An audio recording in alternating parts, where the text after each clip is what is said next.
My name is Mian Davis. I am 34 years old, and last November I stood in the private dining room of a Wayzata country club and listened to my younger sister tear my wedding invitation in half. The sound of thick cotton rag cardstock giving way is distinct. It fights back before it rips. Ashley dropped the two pieces onto the linen tablecloth right next to my water glass. A single pristine tear tracked down her cheek, carefully dodging her airbrushed foundation. She pressed a trembling hand to her collarbone and took a ragged breath. "I just cannot do this anymore, Mian," she whispered. Her voice carried to every corner of the room. "Your energy, the way you judge me, you will only ruin my perfect day." Silence fell over the room. 50 relatives stopped chewing their dry-aged beef. Crystal wine glasses hovered midair. My mother, Linda, rushed forward and wrapped an arm around Ashley's shoulders.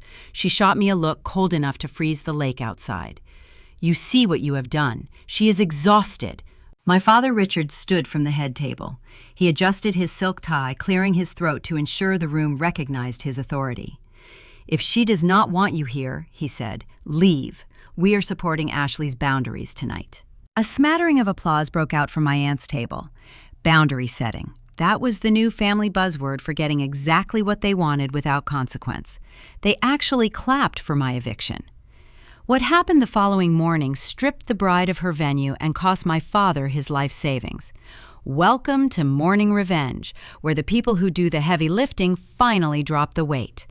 If you have ever been the family checkbook disguised as a daughter, this story is for you. Drop a comment telling me your age and where you are listening from, and make sure to subscribe because you will want a front row seat for what happens when the venue manager makes his call. Let me bring you back to that dining room. I did not cry. I did not raise my voice. I looked at the two halves of the invitation resting near the breadbasket. $14 per unit for the custom printing, $3 for the gold foil lettering. I knew the exact numbers because I had reviewed the invoice myself. I had paid the invoice myself, just as I had paid the deposit for the room we were standing in, the imported orchids on the tables, and the steak resting on my father's plate. "So be it," I said. I turned around, lifted my wool coat from the back of my chair, and walked toward the exit. The heavy oak doors swung shut behind me. No one followed. I let a smile touch the corners of my mouth. The Minnesota air hit me the moment I stepped outside. The wind carried a sharp bite off the water. Snow crunched under my leather boots as I crossed the empty parking lot. The cold felt clarifying. Inside that glowing, heated room, they still believed every reservation, every vendor, and every financial guarantee belonged to Ashley. They believed they had just expelled a bitter older sister. I slid into the driver's seat of my car and pressed the ignition.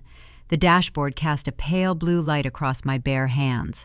Before I could shift into gear, my phone illuminated in the cup holder. A text from Ashley.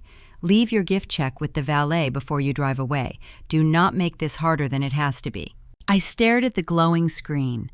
I noted the timestamp. I tapped her contact name, scrolled to the bottom of the menu, and pressed block caller. I dropped the phone back into the cup holder, put the car in drive, and guided my tires over the fresh snow, leaving the estate behind. Driving back to the city, I let the heater thaw my fingers against the steering wheel. The highway stretched out empty and dark under the Minnesota winter sky. My family saw a jealous older sister fleeing a rehearsal dinner. They saw a woman retreating to lick her wounds in silence. What they failed to see was the invisible architecture holding up their entire weekend. People like my parents and my sister look at a luxury wedding and see magic. They see floral cascades, custom menus, and string quartets, and assume it all manifests from sheer desire and good intentions. They do not see the ledgers.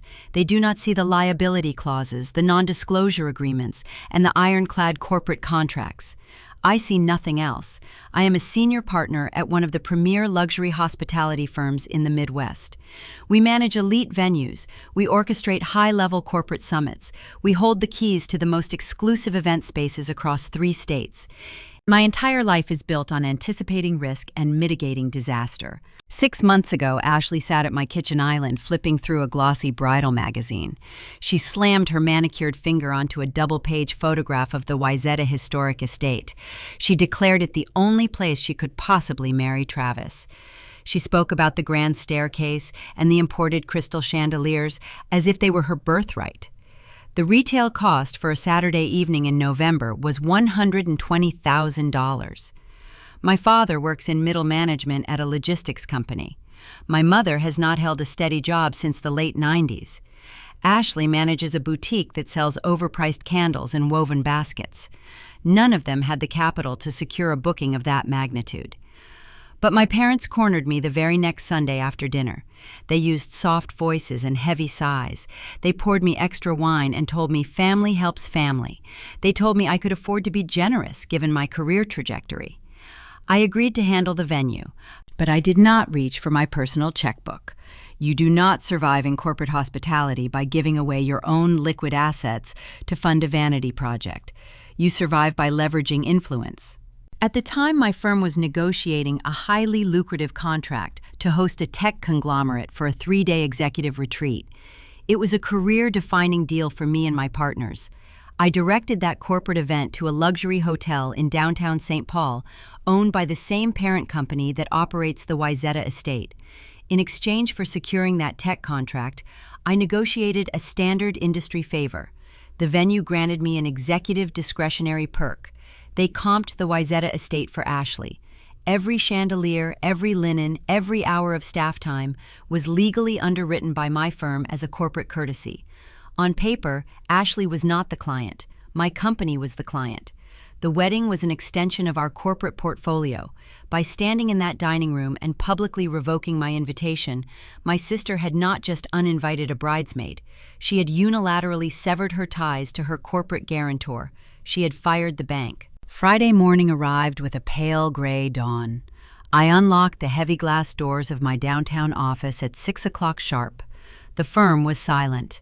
The overnight cleaning crew had left the marble floors gleaming under the recessed lighting.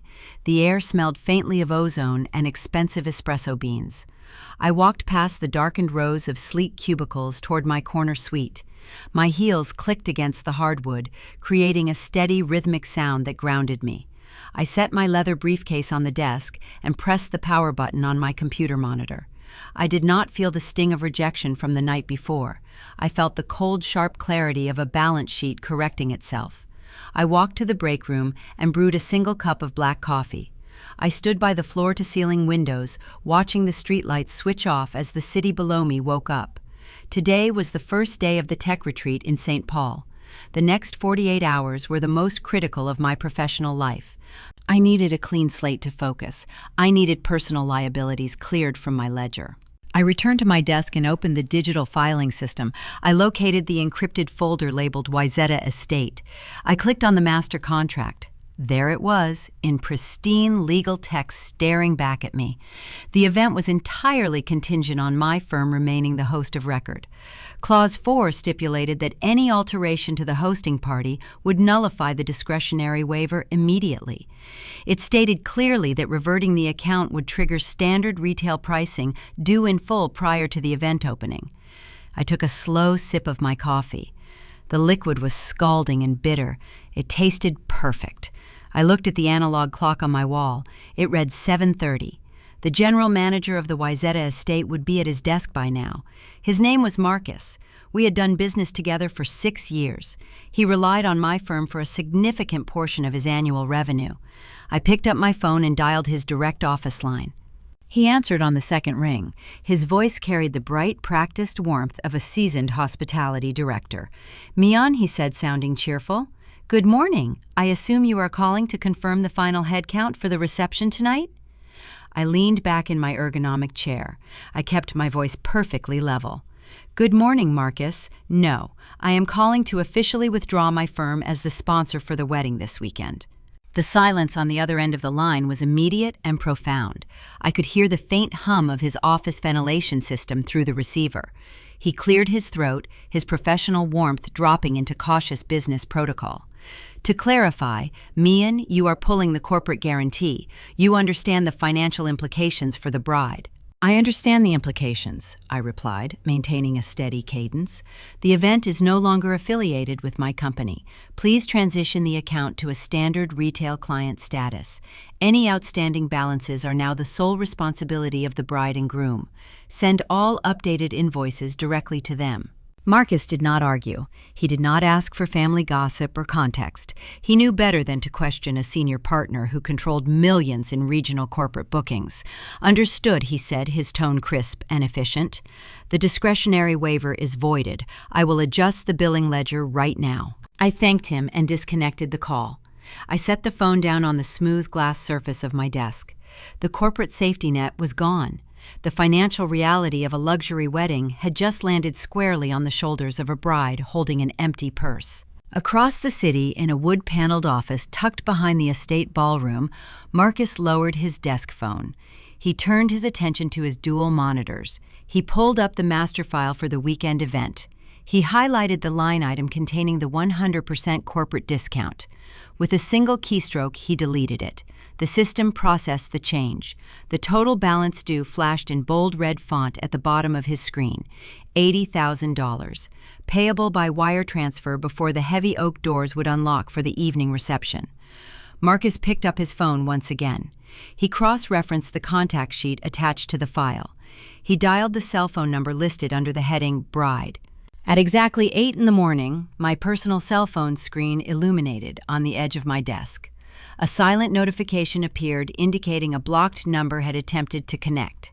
Then came another and another, a digital graveyard of rejected incoming calls stacked up against the glass surface.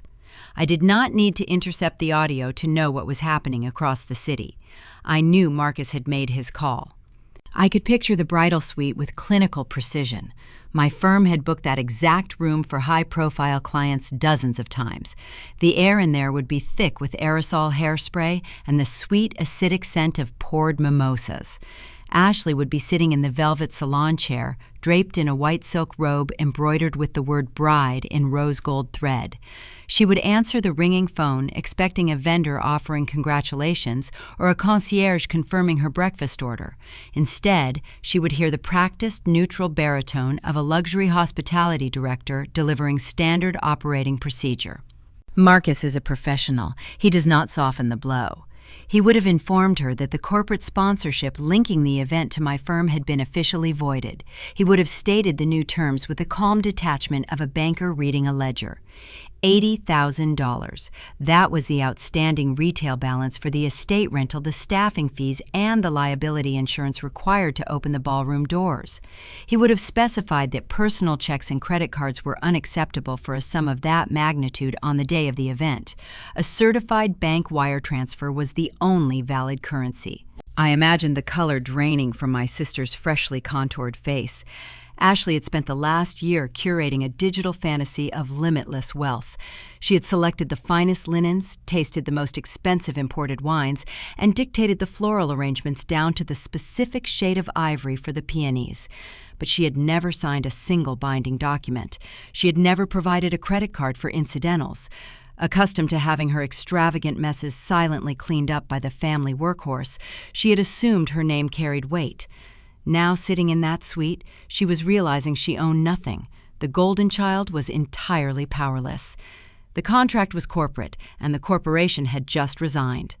The cascade of blocked notifications on my screen accelerated. My mother tried calling 3 times in rapid succession. My father followed with 2 attempts of his own. Their strategy was predictable. Face a crisis, manufacture panic, and dump the emotional weight onto my shoulders. They expected me to answer the phone, absorb their frantic shouting, and magically reinstate the funding to preserve the family image.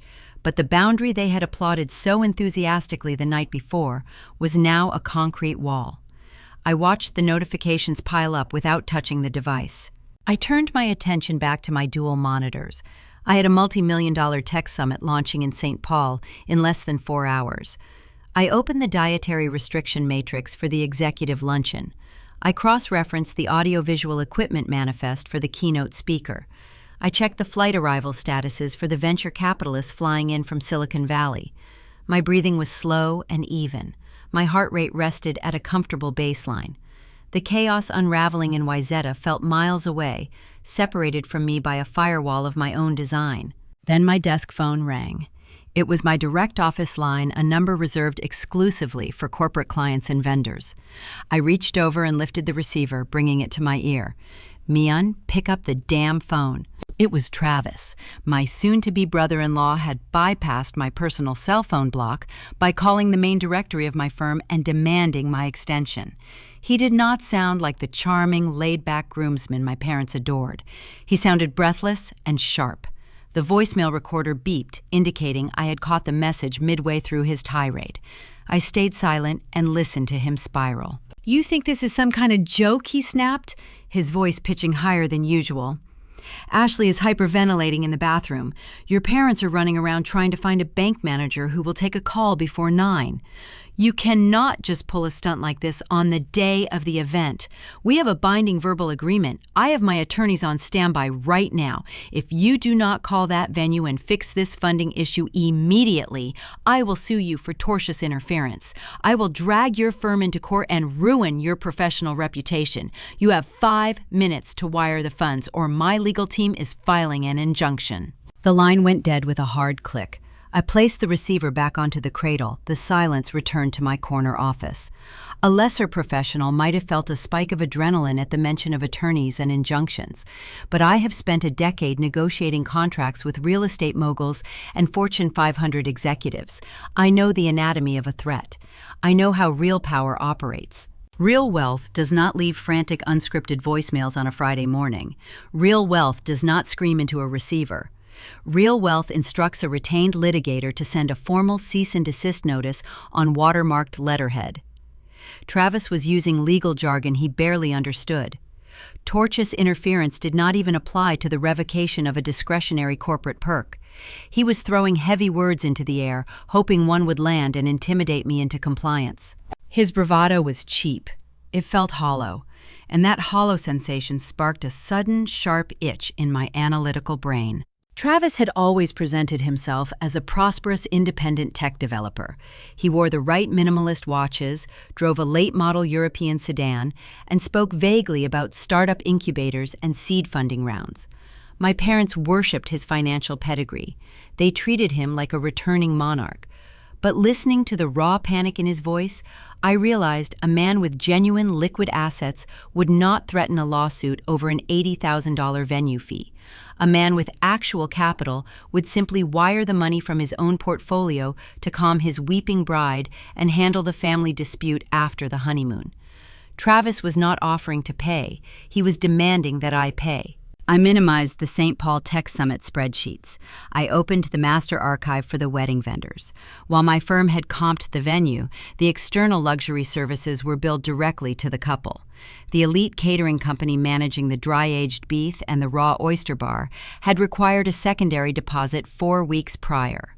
I remembered receiving an email from the caterer noting a slight delay in processing that specific payment. I located the catering file and clicked on the finalized contract. I scrolled past the menu selections and the premium liquor packages down to the billing details. Travis had insisted on paying the catering deposit from what he called his family trust account. I zoomed in on the PDF document highlighting the billing address provided for the trust. It was a suite number located on a generic boulevard in a neighboring suburb. I opened a new browser tab and pasted the address into the search bar. I hit enter and waited for the map application to render the location. I switched the view to the street-level satellite image. The screen pixelated for a fraction of a second before sharpening into a clear, high-definition photograph. I leaned forward, resting my elbows on the glass desk. The address did not belong to a wealth management firm. It did not belong to a boutique legal practice or a private banking institution. The address belonged to a dilapidated strip mall situated between a discount tire center and a fast food drive-thru. I zoomed in closer on the specific suite number listed on the catering invoice. The digital camera captured a faded blue awning hanging over a narrow glass door. The sign above the door read, "Express Mail and Ship." It was a commercial mail drop, a rental mailbox inside a retail shipping store. My pulse quickened, not with anxiety, but with the thrill of discovery. The wealthy tech developer who was currently threatening my career with phantom lawyers did not have a family trust. He had a private mailbox next to a tire shop. He was running his finances through a registered mail drop to obscure his actual residential footprint and his true banking origins. The groom was an illusion. The luxury car, the designer watches, the casual references to venture capital, all of it was a carefully constructed facade. Travis was hiding his financial reality behind a curtain of fake corporate addresses and loud, empty threats. He was marrying into my family under the assumption that a silent, invisible guarantor would always be there to underwrite his lifestyle. I sat back in my chair, my eyes locked on the digital image of the strip mall. The rehearsal dinner betrayal suddenly took on a much darker context. My parents were not just defending a spoiled bride, they were actively protecting a predator because they were blinded by the mirage of his success. And Travis was about to realize that the bank he planned to drain had just closed its doors forever. I closed the browser tab containing the strip mall image. Travis and his fabricated wealth were a problem, but they were not the priority. I locked the revelation away in a separate mental compartment. My wall clock ticked forward, reading 8:15. The bridal panic unfolding across the metropolitan area felt microscopic compared to the gravity of the impending weekend. The narrative of my life was not defined by a spoiled bride throwing a tantrum over a voided contract. It was defined by the relentless ticking clock of a corporate acquisition. This weekend was the culmination of 3 years of exhaustive negotiations. My hospitality firm was hosting the annual executive summit for a vast global technology syndicate. We had secured the flagship hotel in downtown St. Paul, overlooking the frozen Mississippi River. Every luxury suite, every ballroom, every breakout conference space was under our direct jurisdiction. We were managing the logistics for 400 elite venture capitalists, software engineers, and board members. But this summit was not merely a lucrative catering and lodging contract, it was a live audition. The technology syndicate was actively seeking to acquire a premium hospitality branch to manage their global events internally. They were offering a buyout sum that would instantly elevate my partners and me into a different tier of wealth. We were the prime candidates. Everything hinged on the flawless execution of the next 48 hours. The founder and chief executive officer of the syndicate, a man named Julian Sterling, demanded perfection. Sterling was a notorious figure in the tech industry. He did not care about flashy presentations or sycophantic praise. He operated on a strict philosophy of character integrity and ironclad discretion. He vetted his business partners with the same ruthless scrutiny he applied to his software code. He was known to terminate 9-figure deals at the 11th hour if he detected even a hint of instability, drama, or reputational risk from his associates. Our firm needed to project an image of untouchable professionalism. Any localized scandal, any public relations misstep connecting our brand to chaos would instantly kill the acquisition. The contrast between my two realities was stark. On one side of the city, my sister was weaponizing her tears because she lacked the funds to pay for imported floral arrangements. She operated in a world of performative tantrums, where crying loud enough usually forced someone else to open their wallet. On my side of the city, I was orchestrating a high-stakes corporate theater where a single logistical failure could cost my team millions of dollars. My arena did not tolerate tears. It demanded surgical precision. I opened the master itinerary for the St. Paul Summit. The opening keynote was scheduled for 2 o'clock this afternoon. The welcome reception required coordination between 3 separate Michelin-starred chefs. I began firing off confirmation emails to the transportation vendors, verifying the fleet of black town cars dispatched to the airport. My fingers moved across the keyboard with practiced speed. The rhythm of the work settled my pulse. The heavy glass door to my office swung open. David, my senior business partner, stepped inside. He held a sleek silver tablet in his hand and wore a tailored charcoal suit that projected quiet authority. David and I had built this firm from a cramped 2-person operation into a regional powerhouse. He knew my tells. He could spot a distraction in my posture from across a crowded boardroom. He walked over to my desk and leaned against the edge, crossing his arms. He studied my face for a long moment. His dark eyes were sharp, taking in the rigid set of my jaw and the tight grip I maintained on my computer mouse. "You are carrying tension, Mien," he said, his voice low and measured. "The St. Paul site is secure. The chefs are prepping. The AV team ran the sound checks twice. What is happening off the balance sheet?" I released the mouse and leaned back in my chair. I smoothed an invisible crease in my navy trousers. "A minor logistical snag with a former vendor," I replied, keeping my tone neutral. "It has been handled. The firm is insulated." David did not blink. He tapped his index finger against the back of his tablet. "Sterling lands at the private terminal in 1 hour," he said. "His acquisition team is already at the hotel auditing our ground staff. You know how Sterling operates. He sniffs out instability like blood in the water. We are asking him to hand us a life-changing contract. We cannot afford any localized noise. No distractions. Keep the brand sterile." I met his gaze, holding it steady. "The brand is sterile, David. You have my word.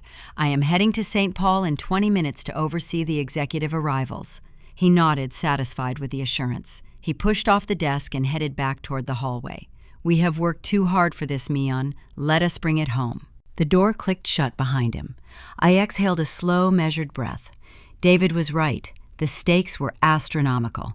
I could not allow Travis and his fraudulent bravado, or Ashley and her manufactured victimhood, to bleed into my professional sanctuary. I reached for my leather briefcase, intending to pack my laptop and transition to the St. Paul Command Center. I needed to be on the ground, greeting Julian Sterling with a flawless smile and an airtight operational plan.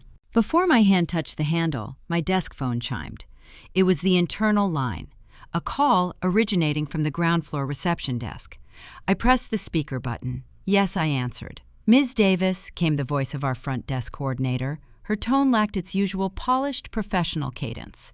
She sounded strained, tight, with suppressed panic. "I am so sorry to interrupt your morning preparations. We have a situation in the main lobby." I stopped packing my briefcase. "Specify the situation," I instructed. "You have 2 visitors," she said, her voice dropping to a harsh whisper. "A man and a woman. They do not have appointments. They bypassed the building security turnstiles by tailgating behind a delivery courier. I asked them to wait in the seating area, but they are refusing to comply. They are demanding to see you immediately." I felt a cold prickle of anticipation at the base of my neck. "What are their names?" I asked, though the answer was already forming in my mind. "They claim to be your parents, Ms. Davis. The man is currently threatening to bypass the elevator security keycard reader if I do not grant them access to the executive floor. They are causing a significant disruption. Several clients in the waiting area are noticing." The firewall had cracked. My parents had not stayed in the wealthy suburbs to console their weeping golden child. They had driven straight into the heart of the financial district. They had dragged their toxic domestic theater out of the private dining room and directly into the glass and steel lobby of my corporate headquarters. They were jeopardizing the pristine image David and I had spent years cultivating right as the most important client of our careers was touching down on the tarmac. "Do not call building security yet," I told the coordinator. "Keep them on the ground floor. I am coming down." I ended the call. I stood up from my desk and buttoned my suit jacket. I checked my reflection in the floor-to-ceiling window, ensuring not a single strand of hair was out of place. The cold, analytical part of my brain, the part that negotiated vendor contracts and dismantled corporate crises, took full control. My parents wanted to use public embarrassment as a weapon to force my compliance. They assumed I would shrink under the pressure of a scene. They were about to learn how a senior partner handles a hostile breach. I walked out of my office and pressed the call button for the elevator descending toward the lobby to face the intruders. The descent from the executive suite to the ground floor took exactly 14 seconds. I stood alone inside the polished steel carriage, watching the digital floor indicator tick steadily downward. My reflection stared back at me in the brushed metal doors, showcasing a woman entirely armored in a tailored navy blue blazer and perfectly creased trousers. I regulated my breathing, matching the silent hum of the elevator machinery. When the doors silently parted, I stepped out into the expansive corporate atrium. The space was a deliberate monument to modern architectural dominance. Vast stretches of pristine white marble stretched out beneath a soaring glass ceiling that let in the bleak gray winter light. A massive, geometric, abstract sculpture anchored the center of the vast room, projecting an aura of untouchable wealth and strict order. It was a sanctuary of silent power. Yet standing aggressively near the sleek mahogany reception desk were 2 individuals actively attempting to shatter that carefully cultivated tranquility. My father stood with his back rigid, pointing an accusatory finger directly at the front desk coordinator. His face was flushed, a dark, mottled crimson, completely clashing with the sophisticated, muted tones of the surrounding environment. Beside him, my mother clutched her heavily branded designer handbag against her chest like a protective shield. Her voice, shrill and entirely lacking in modulation, echoed off the smooth stone walls. The harsh sounds bounced toward the high-end artisanal coffee bar across the hall, causing several early morning executives to pause their conversations. They held their espresso cups mid-air, turning their heads to observe the bizarre public spectacle. I moved toward the disruption without altering my pace. My leather heels struck the stone flooring, creating a steady, measured rhythm that announced my approach. The sharp clicking sound managed to pierce through my mother's escalating volume. She snapped her head in my direction, her eyes locking onto mine. "There you are!" she shouted, her tone vibrating with a deeply misplaced righteous fury. "Tell this receptionist to back off immediately. We are your family, and we have just been treated like common criminals." I stopped my approach, maintaining a precise 3-foot distance between us. I did not cross my arms defensively. I did not allow a frown to crease my forehead. I maintained the exact neutral posture I utilized when negotiating hostile corporate buyouts with aggressive venture capitalists. "You are trespassing," I stated, keeping my vocal volume intentionally low, forcing them to strain and lean forward to hear me. "You deliberately bypassed the security turnstiles. You are causing a scene on a private commercial property. State your business right now before I instruct the guards to authorize your physical removal from this building." Richard stepped forward, attempting to puff out his chest to assert a paternal authority that held absolutely zero currency within these walls. He was wearing a slightly wrinkled golf shirt layered beneath a lightweight windbreaker, looking entirely out of place among the bespoke suits walking past us. "Do not dare speak to us as if we are your subordinates," he demanded, his voice trembling with indignation. "You are going to fix this massive disaster right now. Ashley is currently hyperventilating in her hotel suite. You embarrassed everyone last night, and now you are throwing a childish tantrum by illegally canceling the venue payment. Call the estate manager. Reinstate the corporate financial backing immediately. We are absolutely not leaving this lobby until you comply." I looked at the man who had raised me, studying his frantic posture. He genuinely believed he could dictate terms in a financial arena he fundamentally did not comprehend. "I am not throwing a tantrum," I replied, ensuring my cadence remained perfectly flat and detached. "I am executing standard contract protocol. Your youngest daughter stood in a room full of guests and publicly severed our relationship. She explicitly demanded my removal from her wedding party. I obliged her request. By removing me, she completely removed my firm. The corporate discretionary perk was granted exclusively because my company was designated as the host of record. She terminated the host. Therefore, the financial waiver is permanently voided. It is basic business arithmetic. You cannot fire the bank and expect to keep the vault." Linda released a loud, dramatic scoff, waving her hand through the air as if she could physically dismiss the logic I had just presented. "That was just normal bridal stress," she insisted, leaning closer. "You know perfectly well how sensitive your sister is. She was overwhelmed by your negative energy. You are supposed to be the older sibling. You are supposed to be the bigger person who absorbs these things. You always do this, Mian. You always make everything so difficult and complicated instead of just helping the family." Her words hung suspended in the sterile, chilled air of the lobby. Helping the family. That particular phrase was a heavily loaded weapon they had pointed at my head for over 2 decades. The specific timbre of her voice triggered a sharp, involuntary memory, dragging me briefly backward in time. I was 16 years old, standing in the cracked concrete driveway of our modest suburban home. It was a suffocatingly humid August afternoon. My parents had just cheerfully handed Ashley the keys to a pristine brand-new silver sedan for her 17th birthday.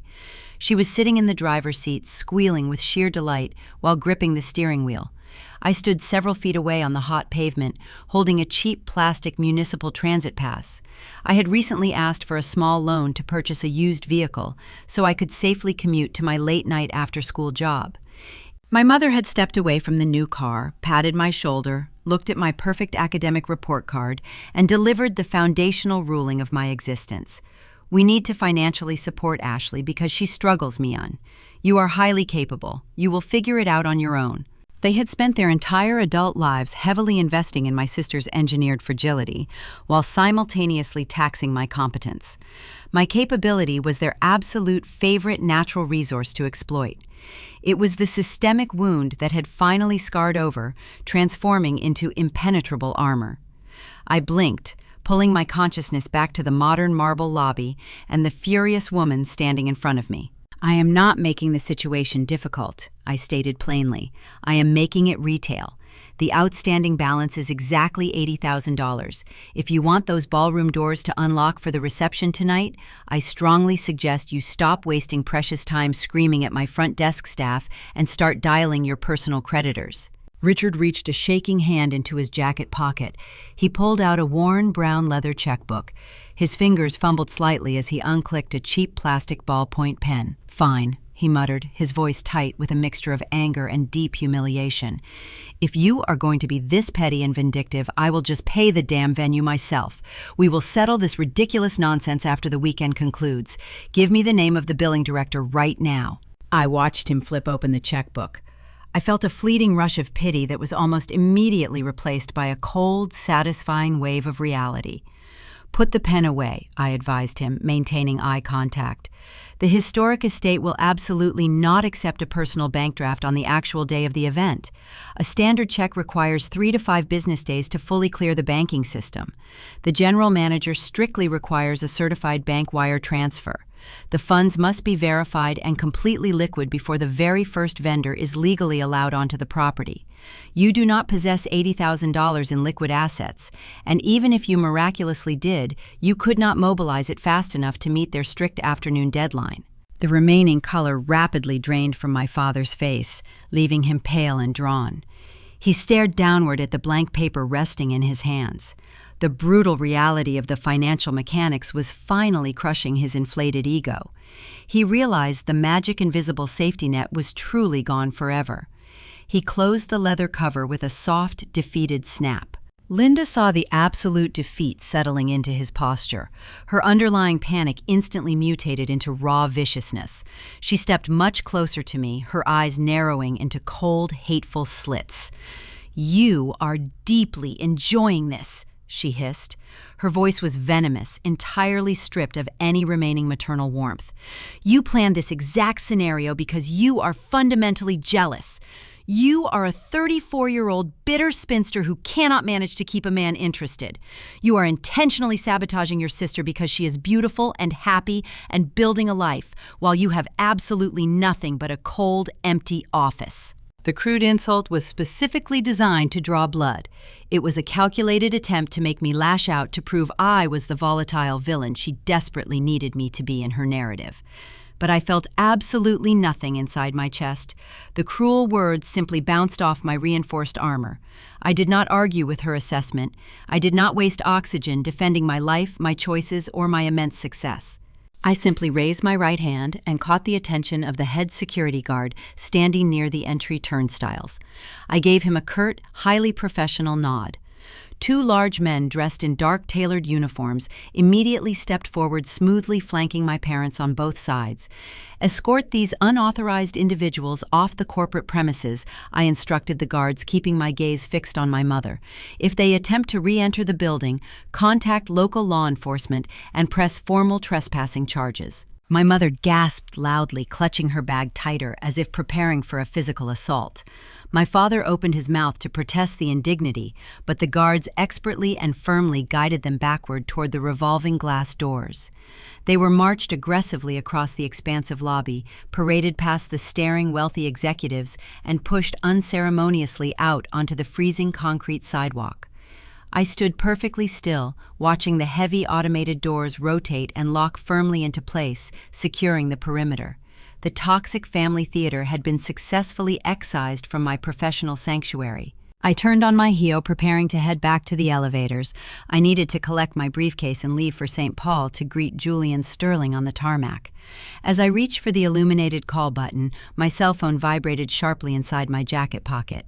I pulled the device out and looked at the glowing screen. The disaster was clearly not contained to the initial venue fee. The digital notifications revealed a massive new crisis spreading rapidly across the vendor network. I had just received 2 urgent marked emails flagged with high-priority red banners. One message was from the lead botanical designer handling the imported orchids.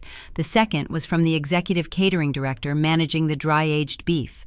The bold subject lines were completely identical.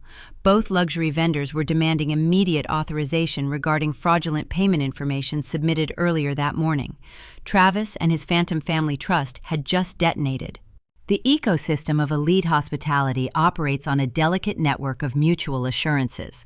When a central pillar collapses, the resulting shockwave travels rapidly through every connected channel. Marcus, shifting the estate account from a guaranteed corporate status to an unsecured retail ledger, had triggered an automated alert within the regional vendor database. I walked back into my office and retrieved my leather briefcase, watching my digital inbox populate with fresh disasters. Without exerting any physical effort or raising my voice, I was systematically dismantling the most anticipated social event of my sister's life. My mere absence was acting as a wrecking ball. The first message came from the lead botanical designer.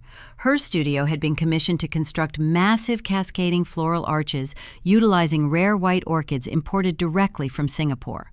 The invoice for the botanical installation alone rivaled the cost of a luxury vehicle. Her email was brief and strictly transactional. She informed me that since the corporate underwriting had been revoked, she required an alternative credit card to release the delivery trucks. She noted that the bride was currently not answering her phone, and the delivery drivers were parked in a holding lot awaiting financial clearance. The second communication arrived from the executive culinary director. His tone carried a much sharper edge of panic. He was responsible for the dry-aged beef, the raw oyster bar, and the imported caviar stations. His finance department had attempted to process the secondary deposit using the routing numbers Travis had provided for his supposed family trust. The transaction had bounced immediately, returning a code indicating insufficient funds and a restricted account status. The chef stated that his kitchen staff had completely halted all food preparation. They would not load the warming trays into the transport vans until a massive wire transfer cleared their specific bank account. Even the string quartet manager sent a frantic message. The musicians were demanding their performance fees up front, refusing to unpack their cellos and violins at an unsecured venue. The golden child of the family was currently sitting in a lavish hotel suite, completely surrounded by unpaid professionals who were threatening a mass walkout. My phone screen refreshed, pulling in a new group message originating from Ashley. She had bypassed the blocked text feature by utilizing an old family email thread. The subject line was entirely capitalized, radiating raw, unfiltered panic. The body of the message was a chaotic mess of typographical errors and aggressive threats. She accused me of intentionally destroying her happiness on the most important morning of her existence. She claimed she was suffering from severe psychological trauma and intended to sue me for intentional infliction of emotional distress. She demanded I fix the financial ruin I had supposedly caused, or she would ensure I never spoke to any relative ever again. I read the chaotic paragraphs with complete emotional detachment. Ashley had always lived in a fantasy realm where her desires manifested simply because she voiced them loud enough. She never read legal contracts, she never calculated profit margins or analyzed liability clauses. Our parents had spent decades reinforcing her delusions, shielding her from the harsh mechanics of adulthood.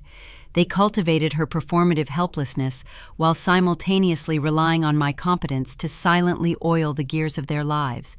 Now the machinery was grinding to a catastrophic halt, and her only strategy was to hurl meaningless legal jargon into the digital void. I did not type a response.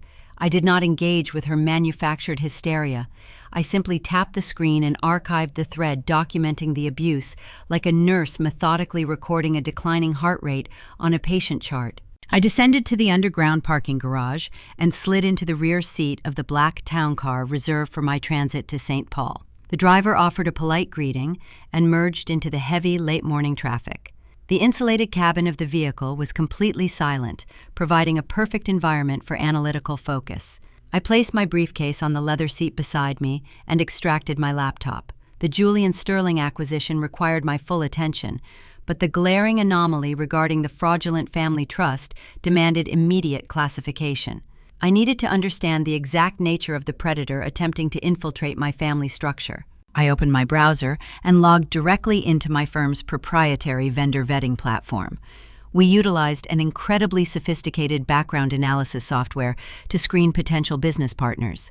It scrubbed public records, financial filings, shell company registrations, and obscure legal databases to ensure our corporate clients never associated with individuals carrying hidden liabilities. I bypassed the standard commercial search parameters and accessed the deep screening module. I typed the legal name Travis had provided on his catering contract, along with the strip mall address I had discovered earlier. The processing icon spun against the dark background of the screen. I watched the snow-covered landscape roll past the tinted windows of the town car, while the algorithm hunted for the truth. It cross-referenced tax identifiers and property deeds, stripping away the carefully constructed facade of the wealthy tech developer. Before the software could finish compiling the dossier, my cell phone vibrated against my leg. I glanced downward, expecting another frantic update from a stranded vendor. Instead, the notification displayed a direct text message from Travis. He was utilizing a secondary phone number, completely bypassing my previous block. The aggressive, threatening tone he had weaponized just a few hours earlier on my office voicemail had completely vanished. He was no longer shouting about attorneys and tortious interference. The new message was carefully constructed, practically dripping with a sickly sweet artificial warmth. "Mian," he wrote, "I am so incredibly sorry for the massive misunderstanding this morning. The stress of the wedding is getting to everyone, and Ashley is just so sensitive right now. I know we got off on the wrong foot today. Please let me buy you a quick coffee near your St. Paul event space. I just want to smooth things over and find a peaceful solution for the family. We can fix this together." I stared at the glowing text, dissecting his underlying strategy. Travis had realized that his initial attempt to intimidate me had failed spectacularly. Shouting at the bank had resulted in the bank slamming its vault shut. Now the vendors were revolting, the venue was locked, and his fraudulent trust account was exposed. He was pivoting to his secondary weapon. He was attempting to deploy the charming, handsome groom persona that had successfully manipulated my parents. He genuinely believed I was just a bitter, jealous sister who could be easily placated with a free cup of coffee and a few superficial compliments. He thought he could charm his way back into my corporate wallet. The vetting software on my laptop chimed, indicating the comprehensive background report was ready for review. I looked at the summary page and felt a cold, satisfying smile form on my lips. The trap was practically setting itself. I picked up my phone and typed a response to his secondary number. "There is an artisanal coffee shop located directly across the street from the St. Paul Executive Summit," I replied. "I can spare exactly 15 minutes at noon. Do not be late." I hit send, placing the device back into my pocket. The groom was walking blindly into a professional sanctuary he could not possibly comprehend. He wanted to negotiate a peaceful family solution. I was preparing to hand him a permanent eviction notice. The algorithm finished compiling its data. The loading wheel vanished, replaced by a dense, multi-page dossier that illuminated the dark leather interior of the town car. I adjusted the screen brightness and leaned closer to the monitor. In my profession, you learn to read financial disclosures the way a surgeon reads an electrocardiogram. You do not look at the broad strokes. You look for the subtle irregularities, the hidden liabilities, and the quiet omissions that signal a catastrophic failure. I scrolled past the basic demographic information and opened the section labeled Civil Judgments. The screen instantly populated with a staggering wall of red text. Travis did not own a technology development firm. He did not possess a venture capital portfolio or a family trust. The proprietary software revealed a man who was functionally bankrupt, dragging a massive anchor of defaulted loans and aggressive collection agencies behind him. My eyes tracked across the screen, absorbing the brutal arithmetic of his actual life. 3 separate civil judgments had been filed against him in the past 4 years. 2 of them were from former landlords attempting to recoup massive amounts of unpaid rent for luxury apartments he had abandoned in the middle of the night. The third was a successful lawsuit from a boutique marketing agency he had hired to build a fake corporate website. He had never paid their invoice. I opened the asset column. The system registered absolutely zero liquid capital. He had no property deeds, no legitimate investment accounts, and no verifiable streams of income. Even the late-model European sedan he drove to our Sunday family dinners was a complete fabrication. The database flagged the vehicle identification number, indicating the car had been repossessed by a predatory lending institution just 6 weeks ago. He was likely currently driving a short-term rental to maintain the illusion while scrambling to secure a permanent source of funding. The pieces of the puzzle began snapping together with sickening precision. The luxurious $120,000 wedding was never just about satisfying my sister and her fragile ego. It was a meticulously constructed smokescreen. Travis needed the extravagant aesthetic of a high society event to cement his fraudulent identity. He was marrying into my family under the absolute assumption that I would serve as a permanent invisible bank, quietly underwriting their entire lifestyle while he played the role of the successful entrepreneur. But I was only the secondary target. The primary target was my father. Richard had worked in middle management at a regional logistics company for 35 years. He was not a wealthy man by any corporate standard, but he was incredibly disciplined with his personal savings. He had spent decades steadily funneling a portion of every paycheck into a robust retirement account. It was his only tangible achievement, his single point of genuine financial pride. He often spoke about that account during family gatherings, viewing it as his ultimate safety net. Travis had undoubtedly identified that safety net the moment he entered our lives. The charming tech developer persona was specifically designed to appeal to my parents and their deep-seated insecurities. They worshipped his supposed pedigree because they believed he represented the ultimate security for their golden child.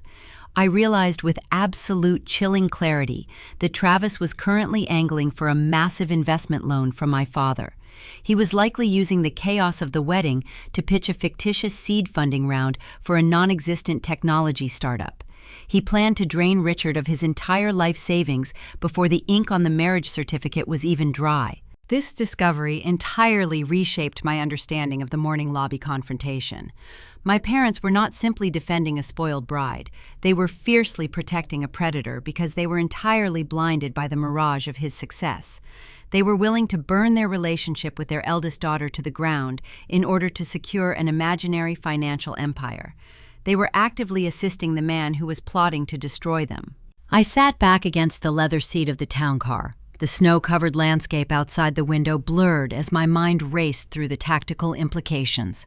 This was no longer a petty family drama over a voided venue contract. This was an active financial crime.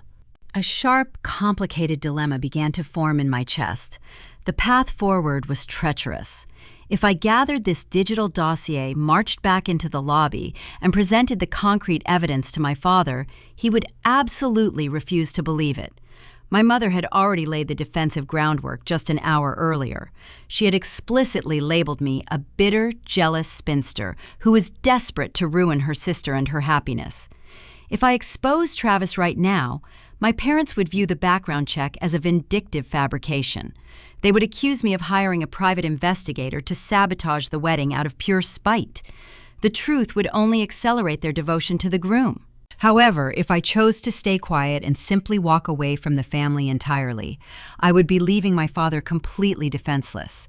I would be allowing a seasoned con artist to systematically drain the retirement account Richard had spent 35 years building. My parents had treated me with unforgivable cruelty, but the thought of them losing their home in their twilight years left a bitter, metallic taste in my mouth. I had built my entire career on mitigating risk and protecting assets. Allowing a hostile takeover to occur right in front of me went against every professional instinct I possessed. I closed the laptop and placed it back into my briefcase. The town car was approaching the St. Paul city limits, crossing the massive steel bridge over the frozen river. The downtown skyline rose up ahead, piercing the gray winter clouds. The flagship hotel where the Julian Sterling Executive Summit was currently launching stood tall among the glass towers. My professional sanctuary was waiting. I had exactly 45 minutes until my scheduled coffee meeting with Travis. I decided I would not show the dossier to my father. I would show it to the predator himself. I would sit across from the illusory groom, slide the financial reality across the table, and force him to cancel the wedding himself. I would make him walk away. I reached for my phone, intending to review the final transportation manifest for the tech executives, but before my thumb could swipe across the dark screen, the device practically vibrated out of my hand. A massive surge of push notifications suddenly flooded the lock screen. The digital chimes layered over one another, creating a chaotic, overlapping noise that filled the quiet cabin of the town car. I stared at the rapid succession of alerts pouring into my professional email inbox, my private social media channels, and my corporate communication dashboard. Ashley had not simply accepted the vendor cancellations. She had not retreated to lick her wounds. She had realized that screaming at me privately was yielding absolutely zero financial results. So she had decided to change the battlefield. She had chosen to bypass our private family dispute and drag the entire conflict directly into the public sphere. I opened the first notification and felt the ambient temperature in the vehicle drop by 10 degrees. The golden child had just taken the nuclear option. I unlocked the screen of my phone as the town car glided smoothly through the downtown traffic. The notification that had finally breached my firewall was a high-priority alert from a massively popular social media application. Ashley had just uploaded a live broadcast directly to her 40,000 followers. She had meticulously cultivated an audience over the past 5 years by posting aesthetically pleasing photographs of expensive lattes and highly curated floral arrangements. Today she was offering her followers raw, unfiltered domestic carnage. I tapped the alert and the video began to play immediately. The digital frame was perfectly composed. Ashley sat delicately on the edge of the crushed velvet sofa inside her bridal suite. She had deliberately angled her phone to capture the sweeping, cinematic view of the frozen lake through the expansive window behind her. A professional ring light reflected clearly in her tear-filled eyes. She had strategically pulled a few strands of hair loose from her elegant updo to simulate deep psychological distress. A single dark smudge of expensive waterproof mascara stained her right cheekbone. She stared directly into the camera lens, her voice quivering with a perfectly calibrated sense of profound betrayal. She told her audience that the absolute happiest day of her entire life had just been violently stolen from her. She described a sudden, catastrophic financial withdrawal that left her completely paralyzed. She did not speak my name directly. Instead, she wove a highly manipulative narrative about a toxic, intensely jealous family member who had explicitly promised to fund her dream wedding, only to maliciously revoke the money mere hours before the ceremony, leaving her completely stranded and humiliated at the altar. The performance was breathtaking in its sheer audacity. She wiped a single tear away and took a ragged, shuddering breath. She begged her digital followers to send positive energy because her vendors were actively walking out and the venue doors were permanently locked shut. But the devastating blow was not the weeping or the fabricated victimhood. The truly devastating blow was located directly in the caption beneath the video. Ashley had deliberately tagged the historic Wayzata estate. She had explicitly tagged the luxury catering company. She had tagged the elite botanical designer. She had deployed a vast series of local hospitality hashtags, essentially weaponizing her entire digital following against the very institutions I relied on for my professional survival. The view count at the bottom of the screen was climbing at an exponential, terrifying rate. 5,000 views, 10,000, 15,000. The comments section was a rapid blur of outraged strangers demanding immediate justice for the devastated bride and aggressively attacking the tagged vendors for their perceived cruelty. I did not feel a single solitary pang of sisterly sympathy. I felt the cold, clinical calculation of a seasoned crisis manager assessing a massive structural failure. Ashley was completely oblivious to the wider corporate ecosystem. She did not realize that the Wayzata estate was owned by the exact same parent conglomerate that operated the St. Paul Hotel where my team was currently launching the massive tech summit. She did not understand how digital algorithms actually functioned. The local luxury hospitality network was incredibly tight-knit. A viral public relations firestorm attached to those specific regional tags would inevitably bleed across platforms and land directly on the radar of anyone monitoring high-level event logistics in the Midwest. The town car pulled smoothly into the circular driveway of the St. Paul Hotel. The massive glass facade loomed above me, reflecting the bleak gray winter sky. I placed my phone back into my pocket and gathered my leather briefcase. The driver opened my door, and the freezing ambient wind hit my face, providing a sharp, clarifying rush of oxygen. I stepped onto the concrete pavement, maintaining a strict posture of absolute, untouchable calm. Before I could even walk through the revolving automated doors, my phone vibrated again. This time it was a direct incoming call from David. I answered the line, bringing the device to my ear. Before I could offer a standard professional greeting, his voice cut sharply through the silence. His usual polished executive authority was entirely gone, replaced by a thin, rigid wire of absolute panic. "Mian," he said, his breath catching slightly in his throat. "Where are you right now? Are you physically on the property yet?" "I am walking through the main entrance right now," I replied, my voice completely level. "State the emergency, David." "Julian Sterling is the emergency, Mother," he hissed, lowering his voice as if speaking from a crowded room. "The acquisition team just landed at the private aviation terminal. Sterling's head of public relations utilizes an automated digital tracking system to monitor the social media footprint of every single venue they occupy. That proprietary system just flagged a massive viral meltdown connected to our parent hospitality network. The algorithm caught a video of a hysterical bride aggressively attacking the Wayzata estate." I kept walking across the expansive hotel lobby. The space was actively buzzing with kinetic energy as my staff efficiently directed arriving tech executives toward the registration desks. I did not break my stride. "I am fully aware of the video," David I stated calmly. "It is a highly localized domestic dispute. It has absolutely zero bearing on the St. Paul summit or the corporate buyout." "It has every single bearing on the buyout, Mian," he snapped. "Sterling saw the footage himself inside the motorcade. He recognized the venue ownership group instantly. He had his intelligence team run a rapid cross-reference, and they discovered the original corporate guarantor for that canceled wedding was our specific firm.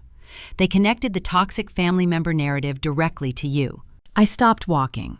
I stood perfectly still near a massive indoor water feature, letting the ambient noise of the cascading fountain mask our conversation.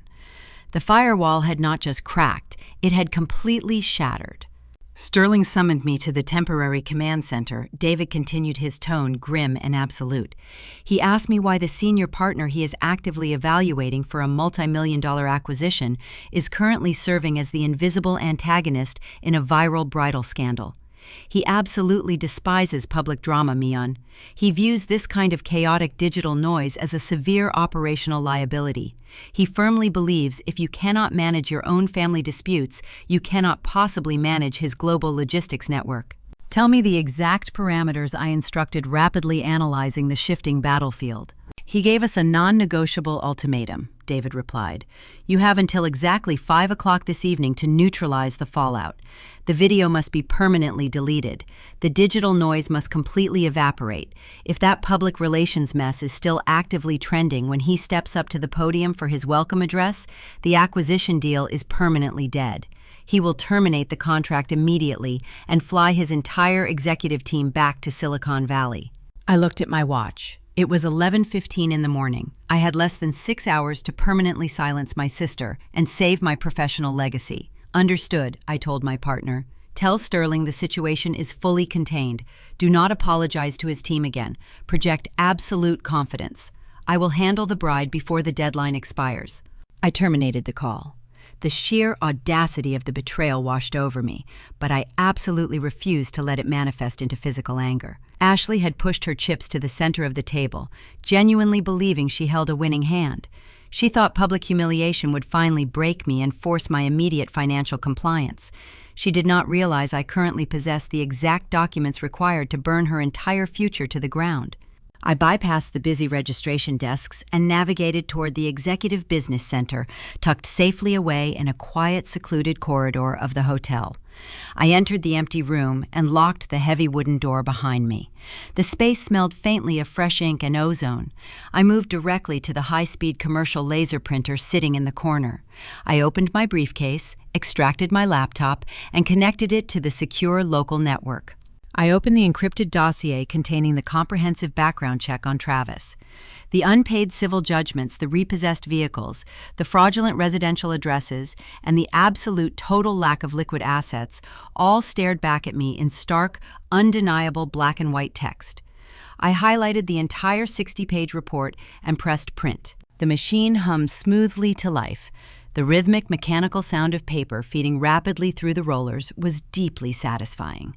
It was the distinct sound of a closing steel trap. I watched as page after page of undeniable financial ruin spilled neatly into the output tray. The documents felt warm against my fingertips as I gathered them into a perfectly aligned stack. I walked over to a supply cabinet and retrieved a thick, unmarked manila folder.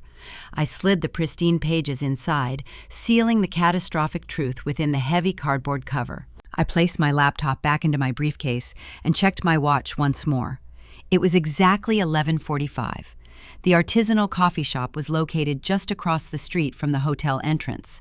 Travis would be arriving momentarily, believing he was about to deploy a charming apology to secure his desperately needed wedding funding.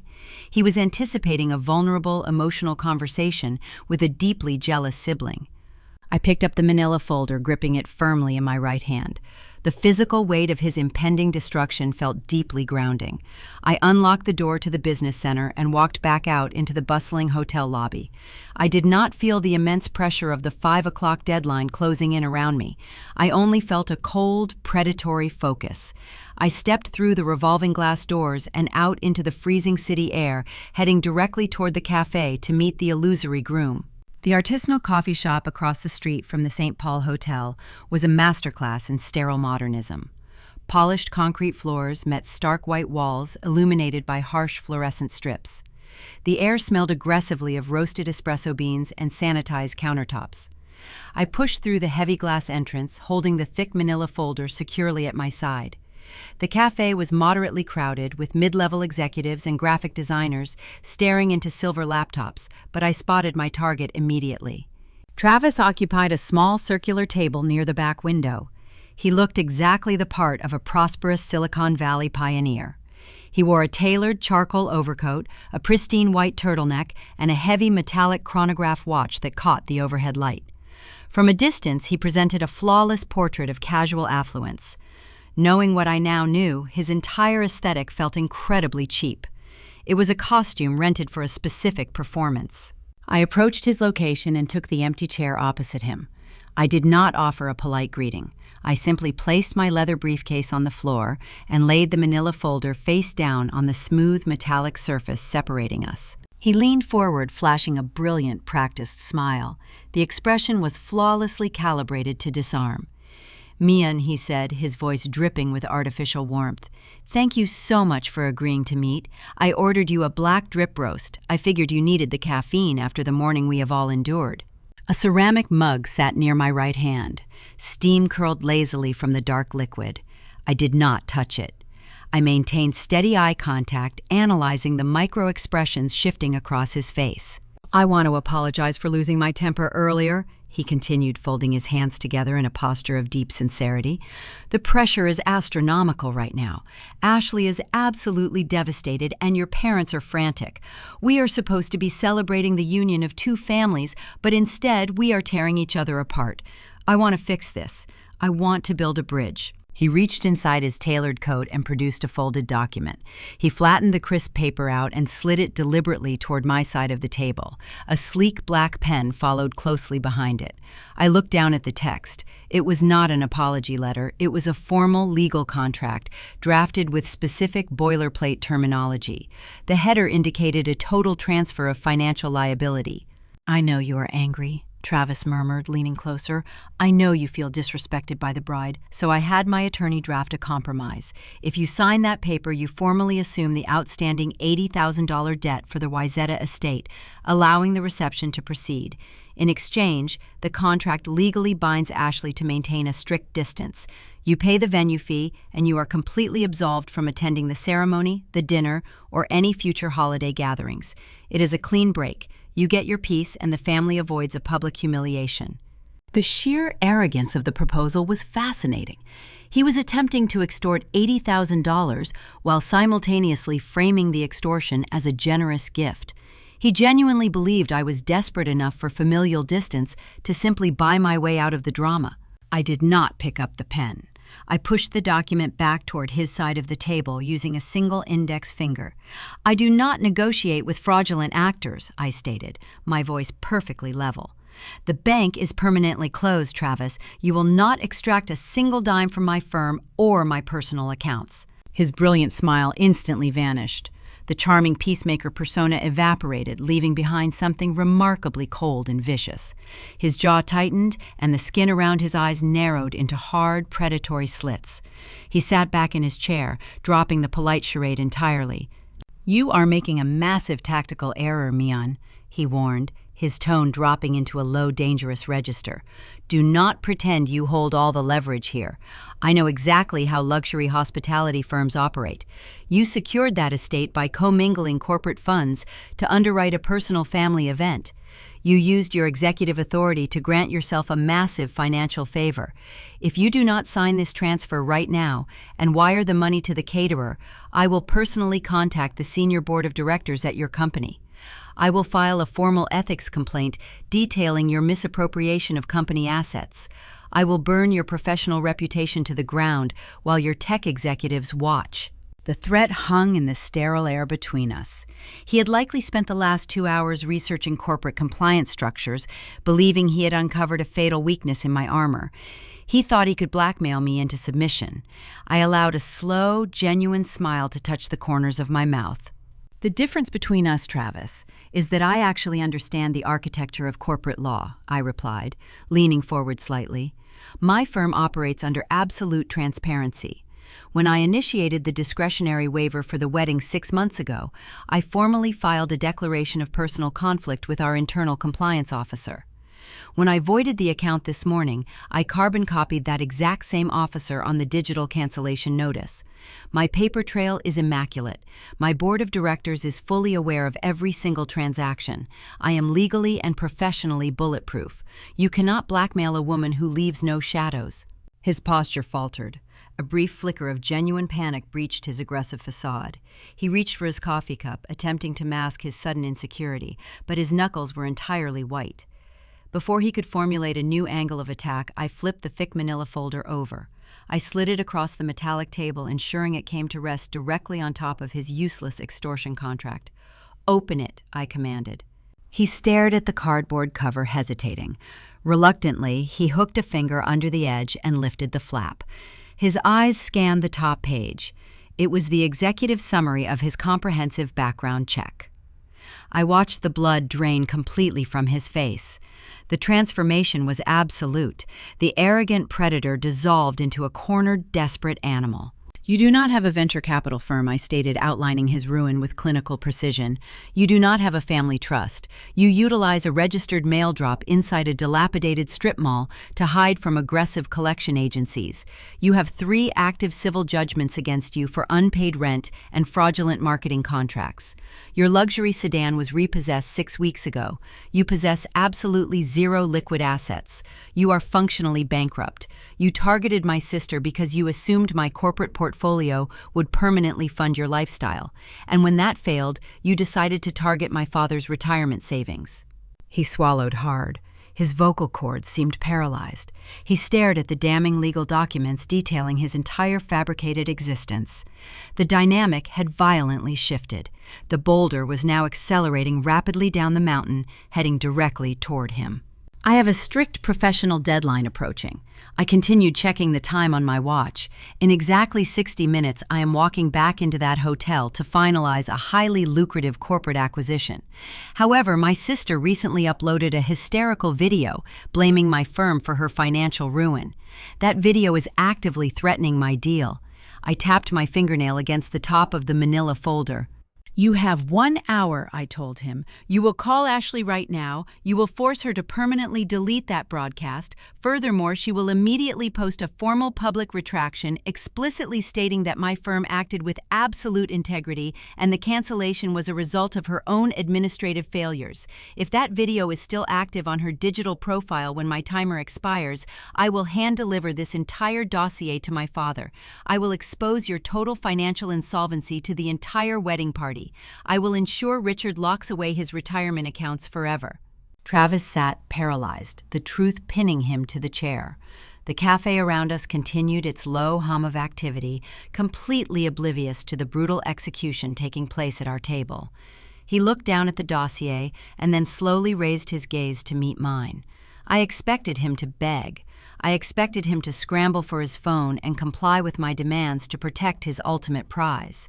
Instead, a strange, dark amusement crept into his eyes. The panic slowly receded, replaced by a chilling, arrogant sneer. He pushed the folder slightly away from him. "You really think this changes anything?" he whispered, his voice thick with malicious confidence. "You think handing this paperwork to Richard will make him cancel the wedding and embrace you as the loyal daughter who saved him? You are incredibly smart when it comes to balance sheets, Mian, but you understand absolutely nothing about your own parents." He leaned closer, bracing his elbows on the metal surface. "They will never believe you," he said, stating the reality with absolute conviction. "They do not care about the truth. They care about the aesthetic. They care about the neighborhood gossip, the photographs, and the illusion of a perfect, successful family. If you show them this file, they will burn it right in front of your face. They will call you a liar. They want the wealthy tech developer's son-in-law so desperately, they will willingly hand over their retirement funds just to keep the fantasy alive. You can destroy my reputation, but you can never fix yours." The words struck with the heavy, blunt force of a physical blow, because deep in my analytical core, I recognized the horrifying accuracy of his assessment. He was entirely right. My parents preferred his beautiful lie over my brutal truth.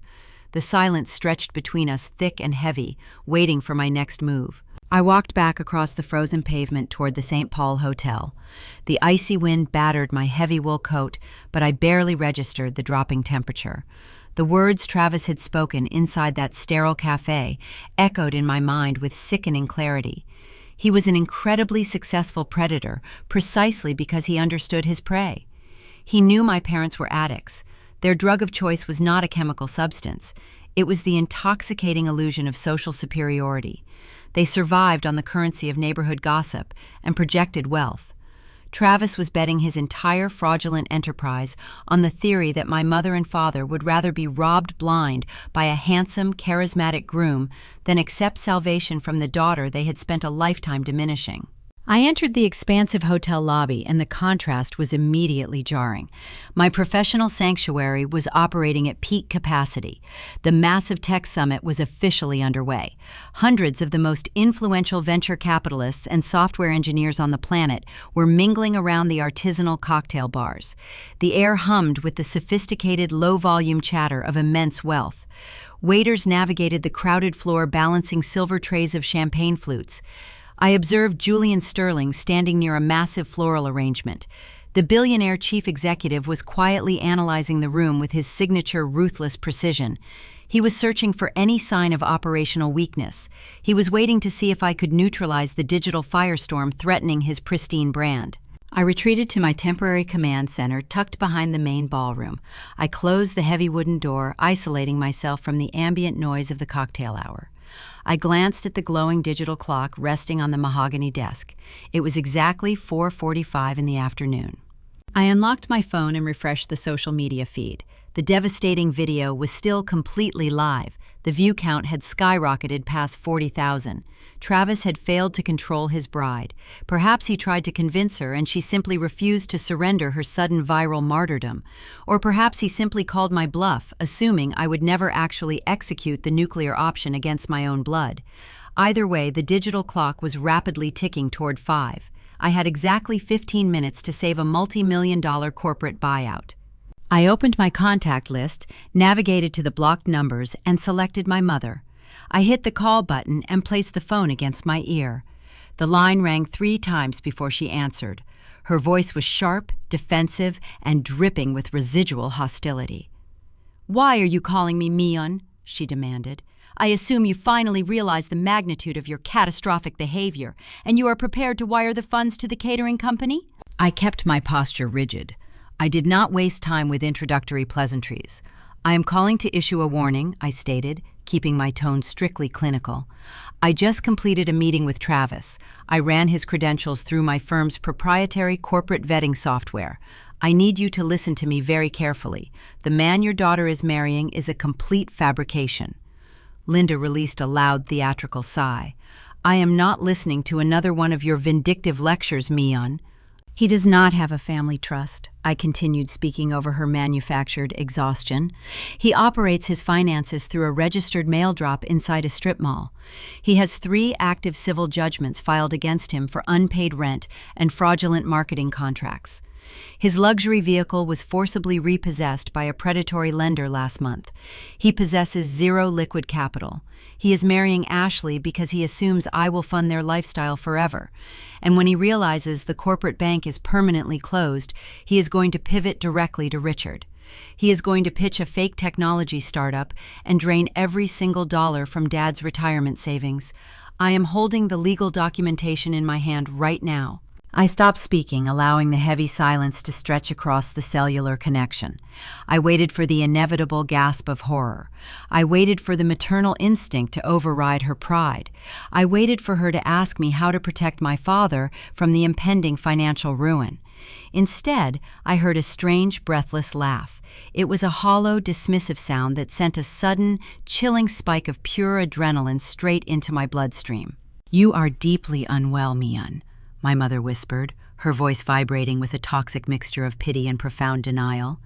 "You are so sick with jealousy that you are actually forging legal documents to destroy a beautiful relationship. Travis is an incredible provider. He is just having a cash flow issue right now because his capital is tied up in Silicon Valley investments. Everyone knows how tech startups operate. Why are you doing this to your sister? Why must you relentlessly ruin everything she touches?" A sharp physical sensation bloomed inside my chest. It felt like a heavy stone dropping into a bottomless well. It was not sorrow. It was the ultimate terrifying realization of absolute finality. Travis was entirely correct. I could lay out a pristine trail of undeniable evidence. I could provide bank records, court filings, and repossess property deeds. It would never matter. My parents were so deeply addicted to the imaginary scoreboard of social appearances that they would willingly march directly into a devastating financial scam rather than admit their oldest daughter was the successful one. Accepting the truth meant acknowledging my competence and their catastrophic failure in judgment. Their fragile egos fundamentally could not process that reality. They chose the illusion. They chose the predator. The heavy stone in my chest settled, bringing a strange, profound sense of peace. The lifelong, desperate obligation to protect them instantly evaporated. I was finally taking my finger off the scale for good. "I am not forging anything," I replied, my voice dropping to a terrifyingly calm whisper, "and I am no longer trying to save you. Good luck with the cash flow issue, Linda." I ended the call. I did not block the number again. They no longer possess the power to disrupt my peace. I placed the device onto the mahogany desk and instantly dialed the direct line for the ruthless corporate litigation team retained by my hospitality firm. The senior partner answered on the first ring. "I have a localized public relations emergency," I informed the attorney. "My sister uploaded a defamatory broadcast directly targeting our corporate vendor network. She is actively attempting to sabotage a regional hospitality ecosystem to extort personal funds. I need a formal cease and desist order filed immediately. Threaten her with massive financial damages for tortious interference and corporate defamation. I want that video completely scrubbed from the internet." The lawyer did not ask for emotional context. "Give me the digital link," he requested, typing rapidly in the background. "She will have the legal threat in her inbox in 2 minutes." I forwarded the necessary information and disconnected the line. I stood by the window watching the winter shadows lengthen across the frozen city. My watch indicated 4:56. At 4:58, I refreshed the social media application. The video was still actively gathering comments. At exactly 4:59, I refreshed the screen one final time. The application paused, the loading icon spinning briefly against the dark background. Then the screen flashed white. A standard error message appeared indicating the content had been voluntarily removed by the user. The digital firestorm was permanently extinguished. The threat to my professional legacy was neutralized. I smoothed the lapels of my tailored jacket, picked up my leather briefcase, and walked out of the command center. I entered the sprawling ballroom, projecting the flawless, untouchable aura of a senior partner who had completely secured her territory. Julian Sterling caught my eye from across the crowded room. He checked his own device, gave me a single respectful nod, and raised his champagne flute in a silent toast of approval. The multi-million-dollar acquisition was safe. But as the clock officially struck 5 in the afternoon, a new, far more devastating reality was beginning to unfold across the city. The digital threat was gone, but the physical consequences were just arriving. At the historic Wayzata estate, the sun was setting. The massive oak doors remained heavily padlocked. The delivery trucks carrying the imported orchids and the dry-aged beef had permanently abandoned the holding lot. My parents, the weeping bride and the fraudulent groom, were currently standing in the freezing driveway of an empty mansion, realizing that for the first time in their lives, absolutely no one was coming to rescue them. And the venue manager was about to approach them with a clipboard and a very real police escort. The atmosphere inside the St. Paul Hotel ballroom was a masterclass in controlled luxury. I stood near the perimeter of the expansive room, watching the executive summit unfold exactly as I had orchestrated. Soft amber lighting washed over the pristine geometric centerpieces. A curated playlist of ambient instrumental music completely masked the ambient hum of the surrounding city. Julian Sterling was currently standing by the floor-to-ceiling windows, engaged in a quiet, intense conversation with my senior partner, David. The billionaire chief executive looked entirely relaxed. The digital crisis that had threatened to derail our corporate acquisition just an hour earlier had been surgically removed from the internet. My professional sanctuary remained immaculate. While I was securely anchored in a reality built entirely on verified assets and ironclad contracts, my family was actively plunging into a financial abyss. I would later learn the exact sequence of events that transpired across the city during that final, agonizing hour before the estate doors were scheduled to open. The details formed a portrait of such profound, self-inflicted destruction that it almost defied logical comprehension. My father had spent his entire adult life worshiping the concept of financial stability. He purchased our 4-bedroom colonial home in the suburbs back in 1992.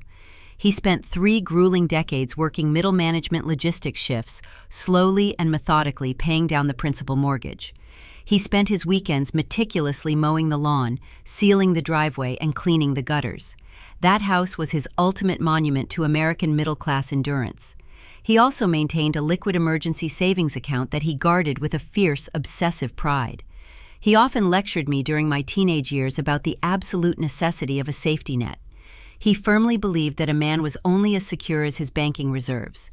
Yet at exactly 5:15 on that Friday afternoon, Richard rushed through the heavy glass doors of his local community bank branch, entirely abandoning every financial principle he had ever championed. He was sweating profusely, his lightweight windbreaker damp against his back. The bank lobby was practically empty, the tellers preparing to lock their cash drawers for the weekend.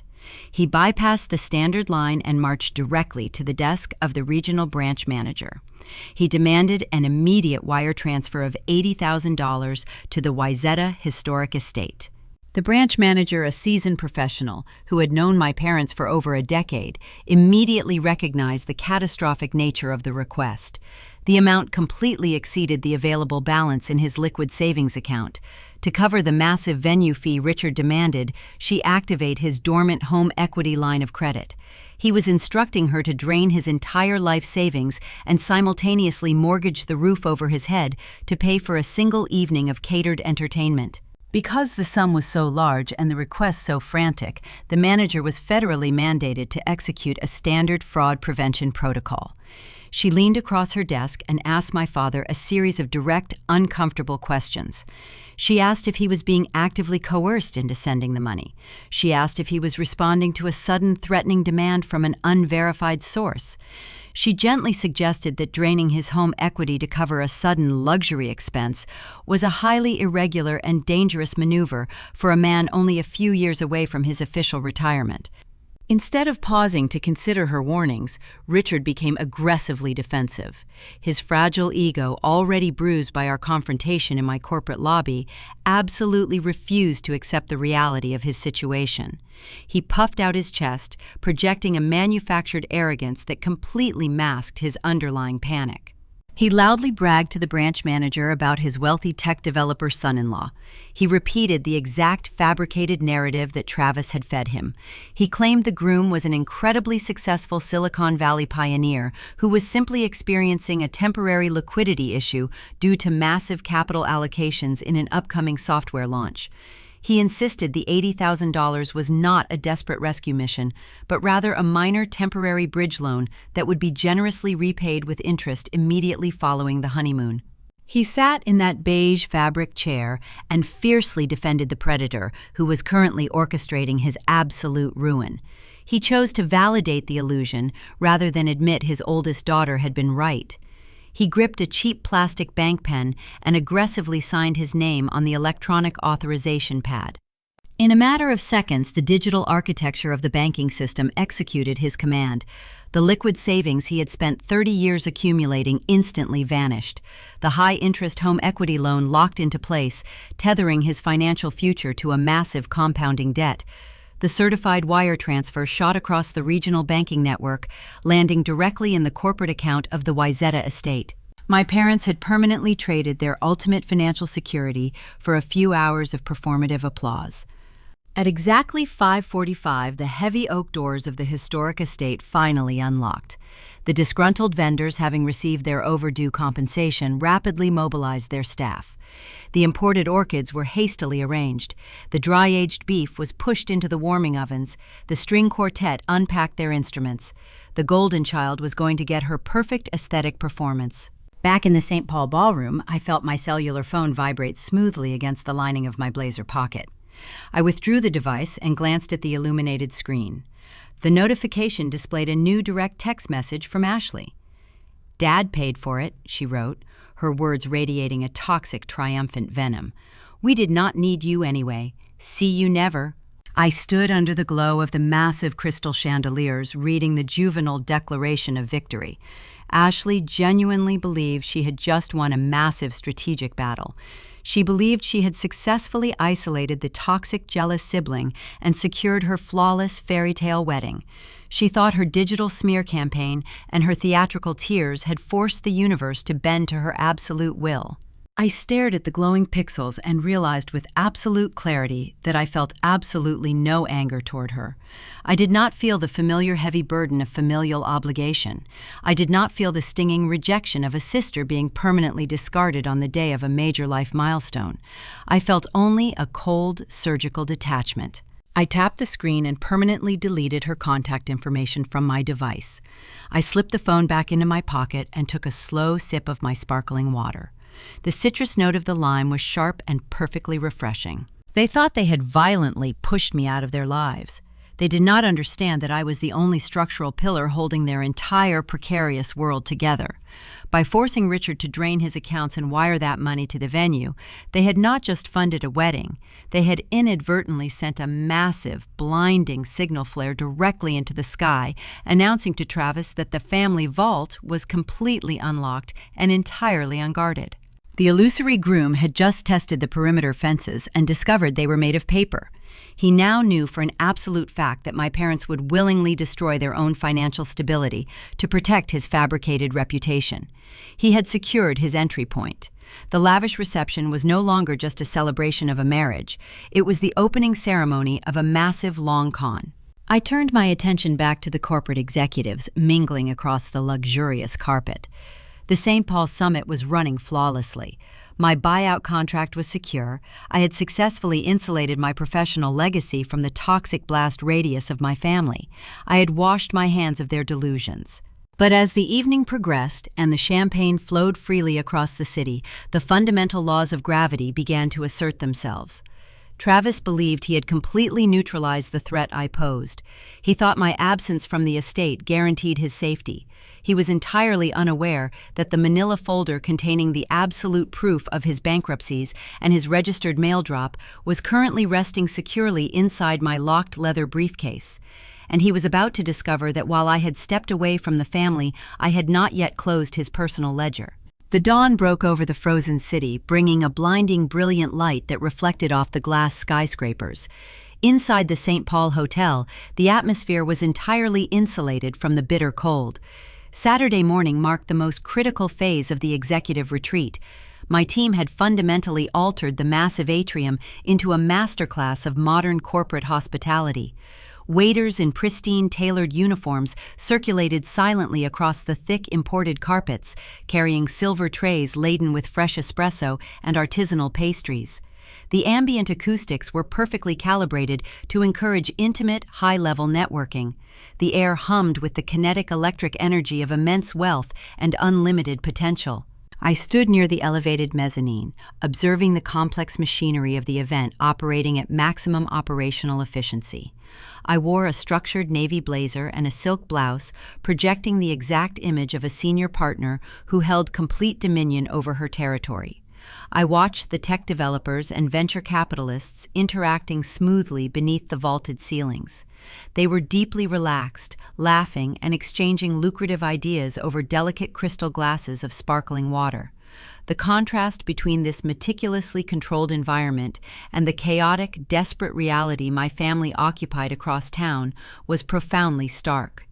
While Richard was likely waking up to the crushing psychological weight of his newly acquired high-interest debt, I was actively orchestrating the future of global digital commerce. The morning progressed flawlessly, transitioning into a catered networking luncheon. As the attendees moved toward the dining pavilion, I noticed Julian Sterling separating himself from his core group of advisors. The billionaire chief executive navigated through the crowd with a deliberate, predatory grace. He bypassed the beverage stations and walked directly toward my position on the mezzanine. His gray suit was impeccably tailored, and his expression was unreadable. He stopped a few feet away, turning slightly to look out over the bustling atrium below us. He held a glass of mineral water, swirling the ice slowly before he finally spoke. "You run an incredibly impressive operation, Mian," he said. His voice pitched low so only I could hear the words over the ambient noise. "The logistics are flawless, and your staff is exceptionally well trained, but I am not buying your firm because you know how to arrange beautiful floral centerpieces. I am buying your organization because of what happened yesterday afternoon." I turned my head to face him, maintaining strict professional composure. "I assume my partner David had assured you the minor public relations issue was permanently resolved," I replied evenly. Julian offered a brief, tight smile. David was practically vibrating with panic when he tried to explain the situation. Julian noted dryly. He attempted to frame it as a random internet anomaly, but my intelligence team had already pulled the original video before your sister was legally forced to delete it. I saw the localized hashtags. I saw the direct attack on your corporate vendor network. I knew exactly what she was trying to accomplish. He took a slow sip of his beverage, his calculating eyes never leaving my face. "In my industry, we face hostile takeovers and aggressive sabotage on a daily basis," he continued. "The weak executives panic. They attempt to negotiate with terrorists, or they throw money at the problem, hoping it disappears. They let their emotions dictate their strategy. I watched how you handled a highly volatile, deeply personal threat. You did not publicly engage. You did not issue a defensive corporate statement. You simply deployed a ruthless, overwhelming legal strike and permanently erased your adversary from the digital landscape within 6 hours. You neutralized the danger with flawless clinical precision." That is the exact psychological profile I require for this expansion, Julian stated, turning his full attention toward me. I need a senior partner who possesses an ironclad character. I need someone who can seamlessly detach their personal feelings from the fundamental requirements of the business. You proved yesterday that you possess the necessary ruthlessness to protect the asset at any cost, even when the attacker shares your own blood. He reached inside his jacket and produced a thick, cream-colored envelope. He handed it to me. "The acquisition is fully approved," he declared. "The final contracts are being drawn up by our legal department right now, but we have a firm verbal agreement across the board. You are officially part of the Sterling Global enterprise." I accepted the heavy envelope, feeling the thick, expensive parchment beneath my fingertips. The multi-million-dollar buyout was no longer a theoretical projection. It was a tangible, secured reality. I had successfully navigated the most treacherous 24 hours of my entire professional career and emerged entirely triumphant. "Thank you, Julian," I said, keeping my tone respectful but undeniably confident. "You will find that my dedication to protecting our shared assets is unwavering." He nodded once, a gesture of profound mutual respect, and walked back down the staircase to rejoin his executive team. I stood alone on the mezzanine, operating at the highest apex of my power, surrounded entirely by brilliant, powerful individuals who deeply respected my competence and my intellect. A few moments later, I stepped away from the main concourse, seeking a brief instance of quiet reflection. I entered a secluded private corridor lined with heavy acoustic paneling that effectively muted the energetic sounds of the luncheon. I retrieved my cellular device from my pocket. During the relentless chaos of the previous day, I had instinctively braced myself for the inevitable barrage of incoming communications. I expected desperate voicemails from my mother, attempting to justify the massive financial transfer. I anticipated angry defensive text messages from my father, rationalizing his decision to drain his life savings. I even thought perhaps Ashley might send a final gloating photograph from her lavish reception. I unlocked the glowing screen and opened my central communication dashboard. I checked my text messages. I checked my voicemail inbox. I checked my encrypted email server. There was absolutely nothing. The screen remained entirely barren. No one from my family had called to check on my well-being. No one had reached out to apologize for the breathtaking cruelty of the social media sabotage. No one had even bothered to verify if my critical corporate deal had survived the digital firestorm they deliberately ignited. The total absence of communication was deafening. They had secured their $80,000. They had successfully funded their elaborate theatrical performance. I was no longer useful to them, so I had simply ceased to exist in their reality. Earlier in my life, that profound silence would have crushed me. It would have triggered a deep, desperate spiral of self-doubt and a frantic desire to earn their conditional love. But standing in that quiet corridor, holding the physical proof of a massive corporate triumph, I felt nothing but a clean, sweeping sense of true liberation. The silence was not a punishment. It was the final, undeniable confirmation that I had made the correct strategic choice to walk away. The heavy, rusted chains of familial obligation were permanently broken. I locked the screen of my phone and slid it back into my pocket. I turned around and walked confidently back toward the blinding light of the atrium, fully prepared to embrace my pristine, unburdened future. I acquired the precise sequence of events concerning that particular Saturday afternoon several weeks after the fact. My younger cousin Marcus eventually broke the prolonged familial silence and telephoned me. He provided a staggering, deeply detailed account of the disastrous reception. I listened to his frantic description while sitting comfortably inside my newly upgraded corner office, overlooking the sprawling city skyline. I experienced absolutely zero desire to gloat or celebrate their profound misery. I simply absorbed the factual data as a clinical observer, studying the inevitable outcome of a flawed mathematical equation. My father had fundamentally misunderstood the basic operational architecture of the luxury hospitality ecosystem. He genuinely believed his desperate bank wire transfer would magically restore the entire extravagant production.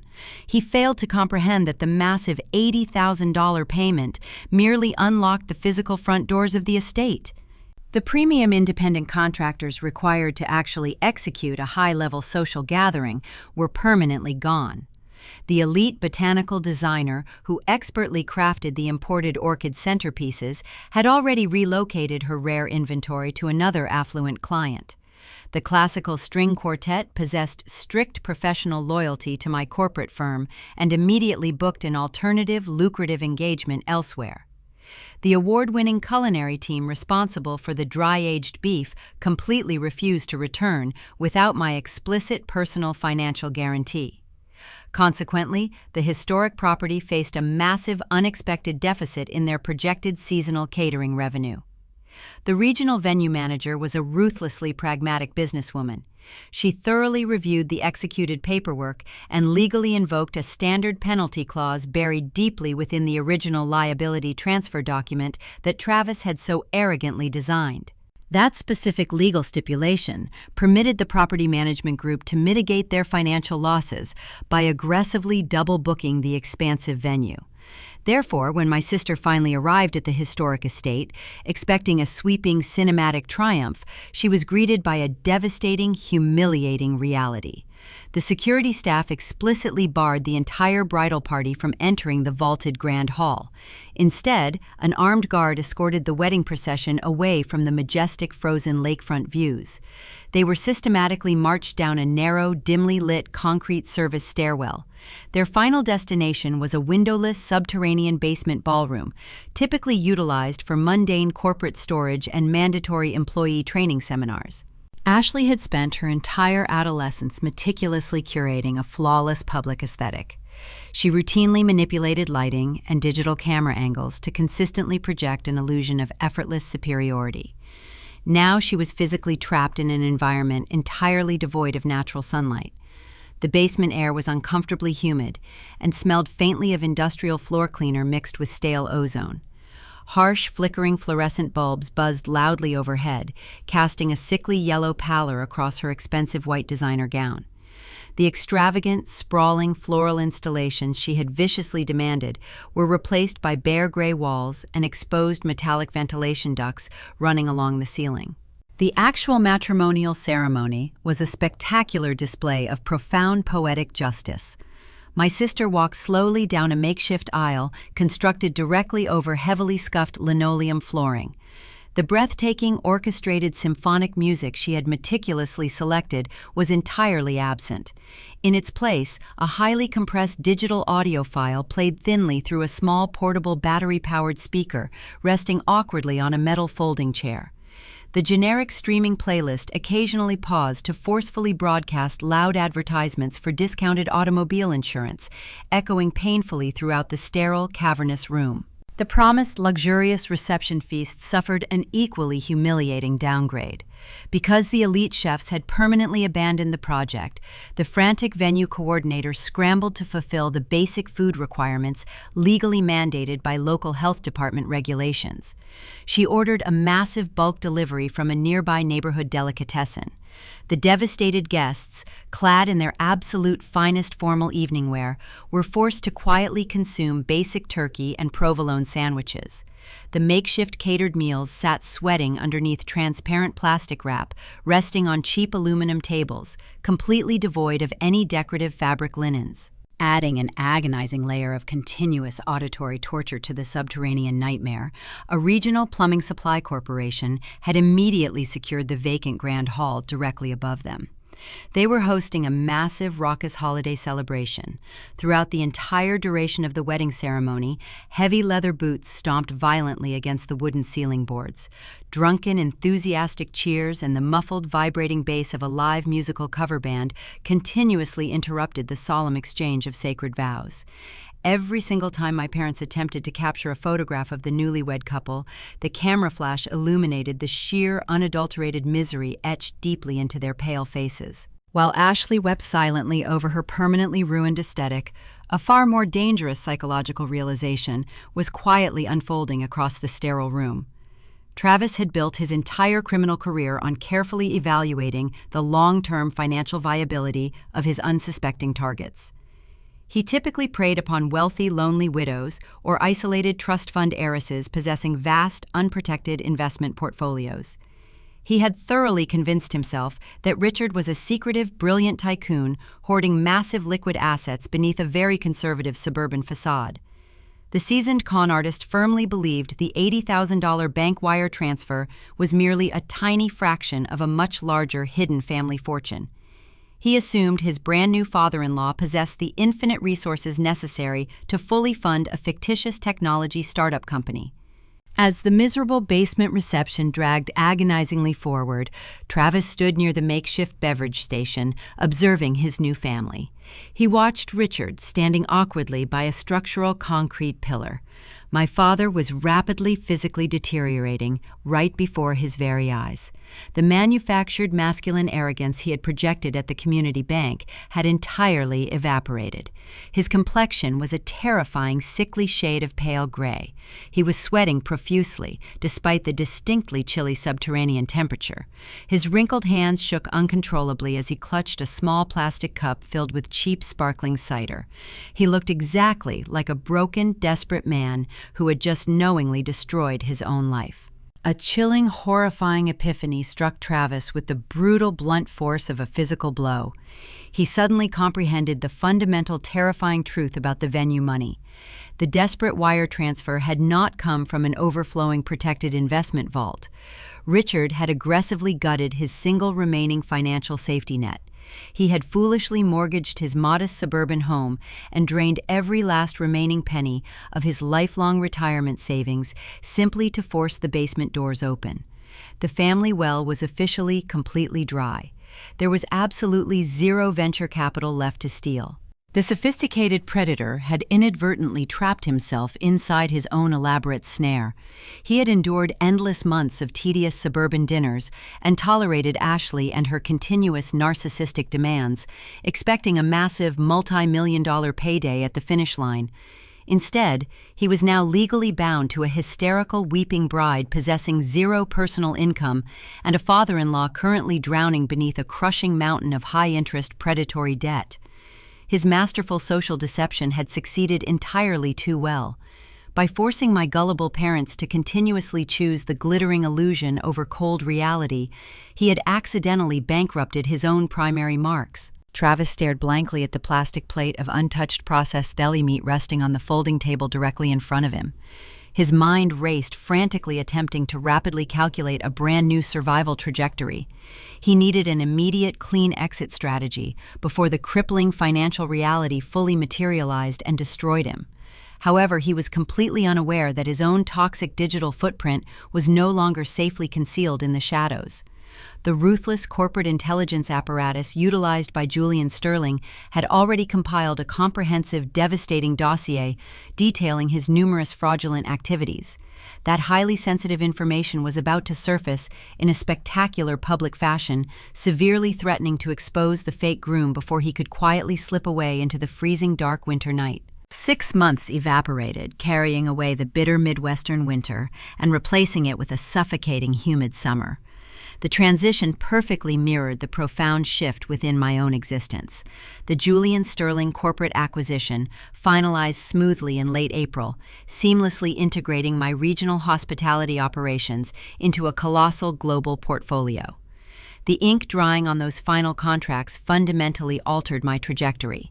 I transitioned from a comfortable senior partner to an independently wealthy executive, possessing a compensation package that guaranteed I would never need to monitor a bank balance for the remainder of my life.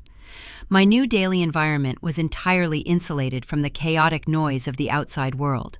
My corporate sanctuary now occupied the top 3 floors of a shimmering glass tower overlooking the winding river below. I walked across imported marble floors navigated by a dedicated administrative team and operated behind a layer of security that required biometric verification to breach. I had spent my entire 20s sacrificing personal connections to forge an impenetrable professional armor, and that armor was now permanently forged in titanium. While I was ascending into a stratosphere of pristine corporate isolation, gravity was aggressively collecting its debts across town. The American financial system is often a lumbering, slow-moving beast, but it is remarkably efficient and entirely ruthless once it finally catches your scent. The inevitable collapse did not happen all at once. It arrived in agonizing stages, which I learned about through periodic brief telephone calls from my cousin Marcus, who had voluntarily assumed the role of unofficial family historian. I absorbed his updates with the cold, clinical detachment of an auditor reviewing a bankrupt ledger. The catastrophic implosion originated precisely where I had predicted. Travis managed to maintain his elaborate charade through the spring, desperately attempting to secure a new vulnerable target to fund his lifestyle. However, the digital footprint generated by his ruined wedding and my subsequent legal threats severely restricted his hunting grounds. He was effectively locked out of the affluent social circles he required to survive. By middle July, his aggressive creditors finally breached his flimsy paper shields. Multiple civil collection agencies coordinated their efforts and secured legal warrants to seize his remaining assets. Travis possessed the highly developed survival instincts of a seasoned predator. He recognized the shifting winds long before the authorities knocked on his door. He also realized the devastating truth about his new father-in-law. Richard was completely dry. There was absolutely zero hidden investment capital left to extract. Having thoroughly exhausted his primary marks, Travis executed his final maneuver under the cover of a humid Tuesday night. He packed a single canvas duffel bag and vanished completely, leaving his bride sleeping soundly in an empty rented townhouse. He left Ashley holding a staggering bag of concentrated ruin. During their brief fraudulent union, he had masterfully leveraged her pristine Social Security number and her desperate desire to project wealth. He convinced her to authorize 3 premium credit lines and sign the lease agreements for 2 imported luxury vehicles. When he fled, he systematically drained their newly formed joint checking accounts, taking whatever liquid cash remained from the wedding gifts. Ashley awoke on Wednesday morning to discover her flawless aesthetic was officially shattered. She was legally responsible for $80,000 of newly acquired consumer debt with absolutely zero personal income to service the staggering monthly minimums. The devastation rapidly cascaded upward, striking the very foundation of my parents' existence. Richard could not rescue his golden child because he was actively drowning in his own manufactured disaster. The home equity line of credit he recklessly activated to unlock the basement reception doors carried a predatory variable interest rate. When the central bank aggressively adjusted the national prime rate early in the summer, his monthly mortgage obligation doubled overnight. The man who had spent 3 decades worshiping middle-class stability was suddenly completely insolvent. The physical toll of his arrogance was absolute. He was forced to hammer a wooden real estate sign into the pristine suburban lawn he had meticulously manicured for 30 years. He officially canceled his pending retirement, submitting a humiliating withdrawal notice to his corporate benefits office. To afford basic groceries while attempting to sell the heavily mortgaged property, Richard accepted a grueling night shift position managing inventory at a regional shipping warehouse. He traded his comfortable twilight years for endless hours of manual labor, simply because he refused to admit his oldest daughter had been right. They had chosen their illusion, and the illusion had consumed them entirely. I assumed the immense physical and financial distance between us would guarantee a permanent silence. I underestimated the sheer resilient sickness of maternal denial. On a quiet Thursday afternoon, the secure perimeter of my sanctuary was abruptly compromised. I was sitting at my mahogany desk, reviewing a complex quarterly earnings report, when the heavy frosted glass door to my executive suite swung open without any prior warning. My mother stepped onto the premium wool carpet. She had successfully bypassed the ground floor security desk by aggressively tailgating a delivery courier through the automated turnstiles and riding the service elevator directly to my floor. Linda looked remarkably diminished. Her posture was stooped, and her normally immaculate hair lacked its signature volume. She wore a faded floral blouse and carried a cheap canvas tote bag, presenting a stark contrast to the sleek, minimalist luxury of my office. Yet despite the overwhelming evidence of her total defeat, she wore a brilliantly fake smile. "Mian," she said, deploying a soft, pleading vocal tone that she historically reserved for manipulating church elders, "I know we have had our silly little misunderstandings in the past, but family is eternal." She walked across the expansive room and seated herself in a designer leather chair directly opposite my desk. She did not wait for an invitation. She simply launched into a highly sanitized, completely delusional narrative. She casually mentioned that Ashley was experiencing a minor transitional phase due to some unfortunate financial miscalculations by her husband.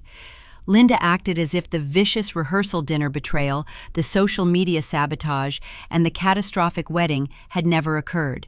She framed the total destruction of their lives as a simple, temporary setback. "I know your new company is expanding rapidly," Linda continued, leaning forward and clasping her hands together. "Your sister is very organized, and she has a wonderful outgoing personality.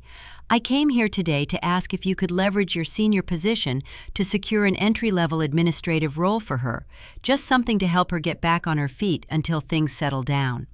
A heavy, suffocating silence descended upon the room. The sheer, breathtaking audacity of her request hung in the chilled air conditioning. She had participated in a coordinated effort to permanently destroy my career just 6 months prior. Now she was sitting inside the very fortress I had built, attempting to install her golden child onto my corporate payroll so I could personally fund their recovery. I looked at her weary face and experienced a profound sense of finality. I did not feel anger. I did not feel the urge to scream or defend my boundaries. I simply felt the cold, hard logic of the American corporate machine activating within my mind. I slowly closed the quarterly report resting on my desk.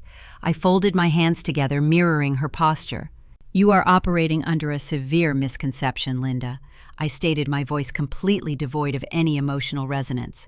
"Sterling Enterprises is a publicly traded global entity. We do not offer casual administrative favors to relatives. Every single employee, from the executive board down to the nighttime janitorial staff, must pass a rigorous, comprehensive background check and a strict financial credit screening." I watched her fake smile begin to waver at the edges. "Ashley currently possesses $80,000 in delinquent consumer debt." I continued, outlining the fatal reality with surgical precision. "She has multiple repossessed vehicles attached to her permanent record, and her credit score is functionally non-existent. Under our strict corporate compliance guidelines, she is officially classified as a severe security risk. She is legally disqualified from sweeping the floors in this building, let alone accessing our sensitive internal networks." Linda opened her mouth to protest, to deploy another layer of manipulative tears, but I raised a single finger, demanding absolute silence. "Furthermore," I added, softly pressing a discreet silver button located underneath the edge of my desk, "I received an automated alert from Human Resources yesterday morning. Ashley actually attempted to apply for a digital marketing position through our public portal. On her application, she fraudulently listed me as her primary financial guarantor, attempting to leverage my executive status to bypass the screening process." The color drained entirely from my mother's face as the full weight of her daughter's criminal stupidity registered in her mind. "I formally reported the application to our legal department as an act of attempted identity theft," I informed her calmly. "Our corporate attorneys have already drafted a permanent trespass warning." The heavy glass door behind Linda opened quietly. 2 large men wearing immaculate dark suits and discreet earpieces stepped into the executive suite. The security team had responded instantly to my silent alarm. "You do not have a daughter working here anymore," I told the woman sitting across from me. "You have an executive who protects her assets." I nodded toward the security personnel. "Please escort this unauthorized visitor out of the building and ensure her biometric profile is permanently blacklisted across all global properties," I instructed the guards. Linda stood up, her canvas tote bag trembling in her hands. She finally understood that the bridge was not merely burned, the entire structural foundation had been pulverized into dust. She turned and walked out of my office, flanked by the silent guards, leaving me alone in the pristine quiet of my empire, ready to finalize the last remaining page of their ledger. The security personnel stepped forward, preparing to execute my command, but I raised my hand, signaling them to pause for a fraction of a second. Linda hovered near the heavy frosted glass door of my executive suite. The cheap canvas tote bag shook violently against her hip, betraying the severe neurological toll of her current existence. I looked deeply into her eyes, and for the very first time in my entire adult life, I did not perceive a terrifying authority figure. I saw a frail, exhausted woman who had been prematurely aged by the relentless, crushing stress of maintaining a shattered golden child alongside a massive mountain of high-interest consumer debt. A sudden, sharp pang of grief materialized inside my chest. It was not sorrow for the broken individual standing directly in front of me. It was a profound internal mourning process for the supportive, loving mother I actually deserved but was never given. I remained completely still behind my mahogany desk, projecting an aura of absolute, untouchable tranquility. "You chose the performance, Mom," I told her, my voice echoing softly against the glass walls, entirely devoid of any residual malice or anger. "Now you have to live in the theater." Tears finally spilled over her lower eyelids, carving wet, irregular tracks through her inexpensive foundation. She did not attempt to argue or deploy another fabricated, manipulative narrative because she instantly recognized the impenetrable nature of my resolve. The absolute finality of my statement struck her with undeniable physical force. She turned around and walked out of the office while the two large guards followed silently behind her, ensuring she did not linger in the corridor. The heavy door clicked shut, sealing the perimeter of my corporate sanctuary once again. I looked down at my own hands, resting flat against the smooth wooden surface of my desk. They were not shaking. The familiar adrenaline spike that historically accompanied any familial confrontation was entirely absent from my bloodstream. The pebble of lingering doubt had been permanently removed from my shoe. I felt nothing but a clean, sweeping emptiness that rapidly filled with the warm golden light of the late afternoon sun streaming through the massive panoramic windows.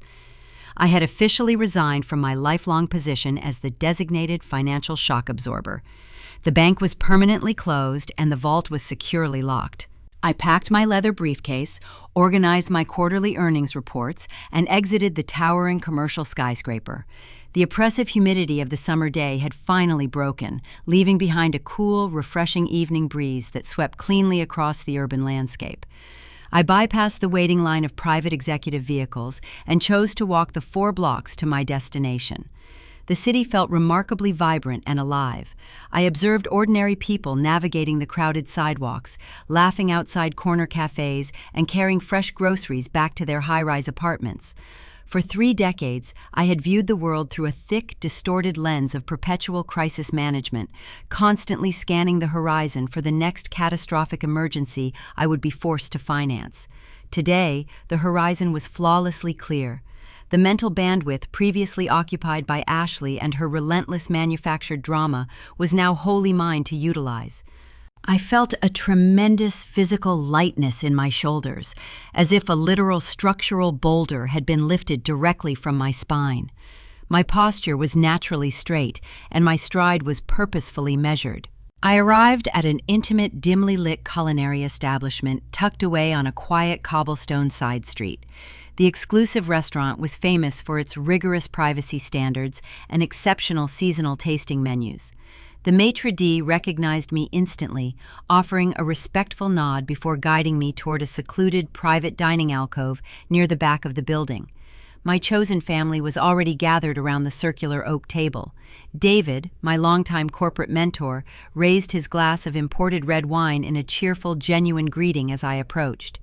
Julian Sterling sat to his right, actively engaged in a passionate intellectual debate regarding emerging market trends in global logistics. Several other senior partners from our newly integrated enterprise occupied the remaining leather seats. These were highly successful, ruthlessly competent individuals who navigated the highest echelons of American commerce on a daily basis. They did not invite me to this dinner because they needed me to quietly pay the final bill. They did not require a hidden financial guarantor to maintain their affluent lifestyles. They invited me because they genuinely valued my strategic vision, my sharp intellect, and my ironclad character. I took my seat, and the sophisticated conversation flowed seamlessly around me. We discussed global expansion strategies, complex legal frameworks, and architectural blueprints for upcoming luxury hospitality ventures. The atmosphere was incredibly warm and unconditionally supportive.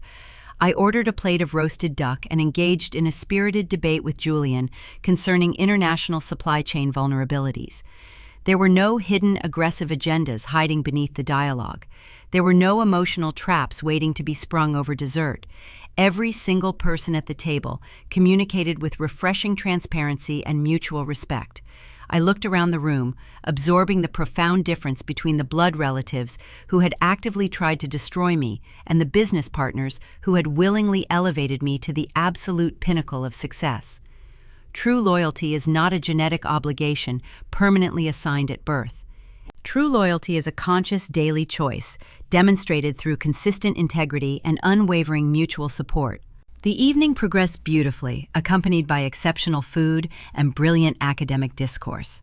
I realized that the concept of family I had desperately chased during my youth was always a manufactured illusion.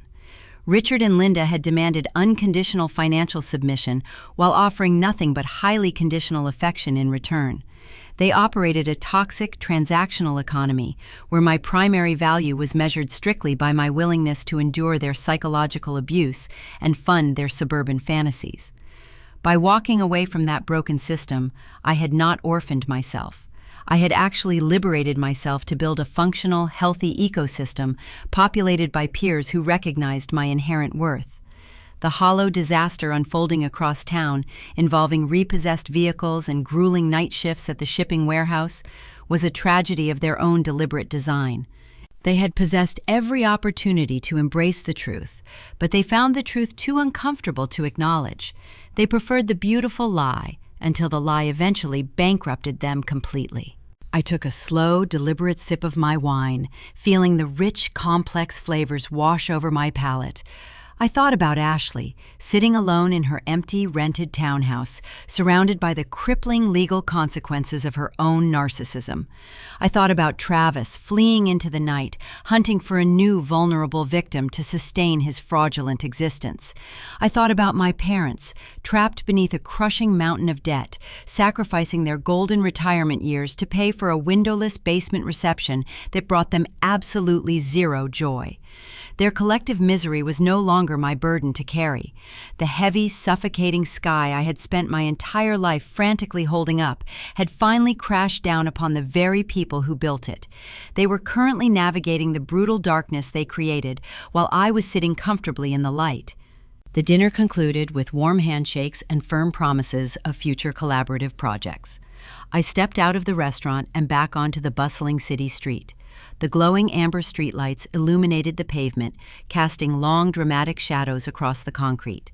I stood alone on the corner, waiting for my scheduled transportation to arrive. I felt a profound, undeniable sense of total completion. The narrative arc of my past was officially resolved, and the blank pages of my future remained unwritten and entirely mine to dictate. I turned my gaze away from the busy intersection and looked directly forward, acknowledging the quiet, brutal truth of my entire journey. If you are the one holding up the sky for people who complain about the shade, step out of the way. Let it fall. You will be amazed at how bright the sun is.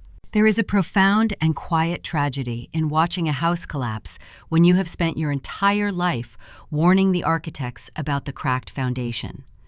The story of Mia and Ashley and their parents Richard and Linda is not merely a tale of a ruined wedding or a sophisticated financial con. At its deepest core, it is a chilling, reflective mirror held up to the very heart of modern family dynamics, forcing us to examine the dangerous intersection of parenting values, family responsibility, and the long-term guidance we owe to the next generation. When we look closely at the wreckage left in the wake of the fake groom Travis, we must ask ourselves a deeply uncomfortable question. Who really built the trap? Travis may have been the predator who pulled the lever, but the snare was meticulously crafted over 3 decades by Richard and Linda themselves. They built it out of denial, vanity, and a tragic misunderstanding of what it actually means to raise a child within a traditional family structure. In American culture, there is an unspoken, often suffocating pressure to project the perfect family aesthetic. The suburbs are lined with manicured lawns and 2-car garages that frequently hide absolute emotional bankruptcy. For parents like Richard and Linda, success was not measured by character resilience or the moral fortitude of their children. Success was a scoreboard of appearances. It was measured in neighborhood gossip holiday cards and the glittering illusion of upward mobility. In their desperate pursuit of this aesthetic, they abandoned the most fundamental tenets of responsible parenting: honesty, fairness, and emotional awareness. Raising children is not about curating a performance. It is about preparing human beings for the brutal, unforgiving realities of the world. True parental love requires the courage to be honest, even when the truth is deeply uncomfortable. By designating Ashley as the golden child, Richard and Linda did not love her more. They actually stunted her. They shielded her from accountability, funded her narcissism, and consistently bailed her out of every minor inconvenience. They taught her that her aesthetic value was her only currency, and that the world would always bend to her tears. This lack of long-term guidance is a devastating form of parental neglect. By refusing to let Ashley experience the natural consequences of her actions, they left her entirely defenseless. They created a woman who was so obsessed with the illusion of a wealthy lifestyle that she willingly handed over her financial identity to a charming predator. Travis did not have to work hard to deceive Ashley. He merely had to reflect her own shallow priorities back to her. When parents fail to instill a moral compass grounded in reality, they send their children into the wild wearing blindfolds, completely vulnerable to anyone who knows how to sing the right song. The tragedy compounds when we examine the other side of this toxic dynamic, the invisible pillar Mion. In many traditional family structures, there is a dangerous tendency to lean entirely on the most capable child, while simultaneously minimizing their achievements to protect the fragile ego of the favored one.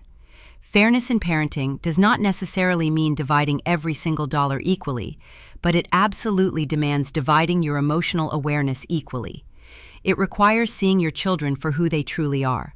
Richard and Linda possess zero emotional awareness regarding Mion. They utilized her as a financial shock absorber, a convenient bank vault they could raid to fund Ashley's theatrical life. They punished Mion for her independence and her clinical grasp on reality because her hard-earned, authentic success highlighted their own failures. It is a devastating reality in many families. The child who requires the least amount of rescuing is often the child who is most deeply resented. When parents demand unconditional financial and emotional submission, but offer only highly conditional affection in return, they are not building a family. They are running a transactional economy. This story teaches us that true family responsibility is not about holding up the sky for people who refuse to learn how to stand on their own. It is about establishing boundaries that protect your own peace and force others to face the gravity of their choices. Mion's ultimate victory was not securing her corporate buyout.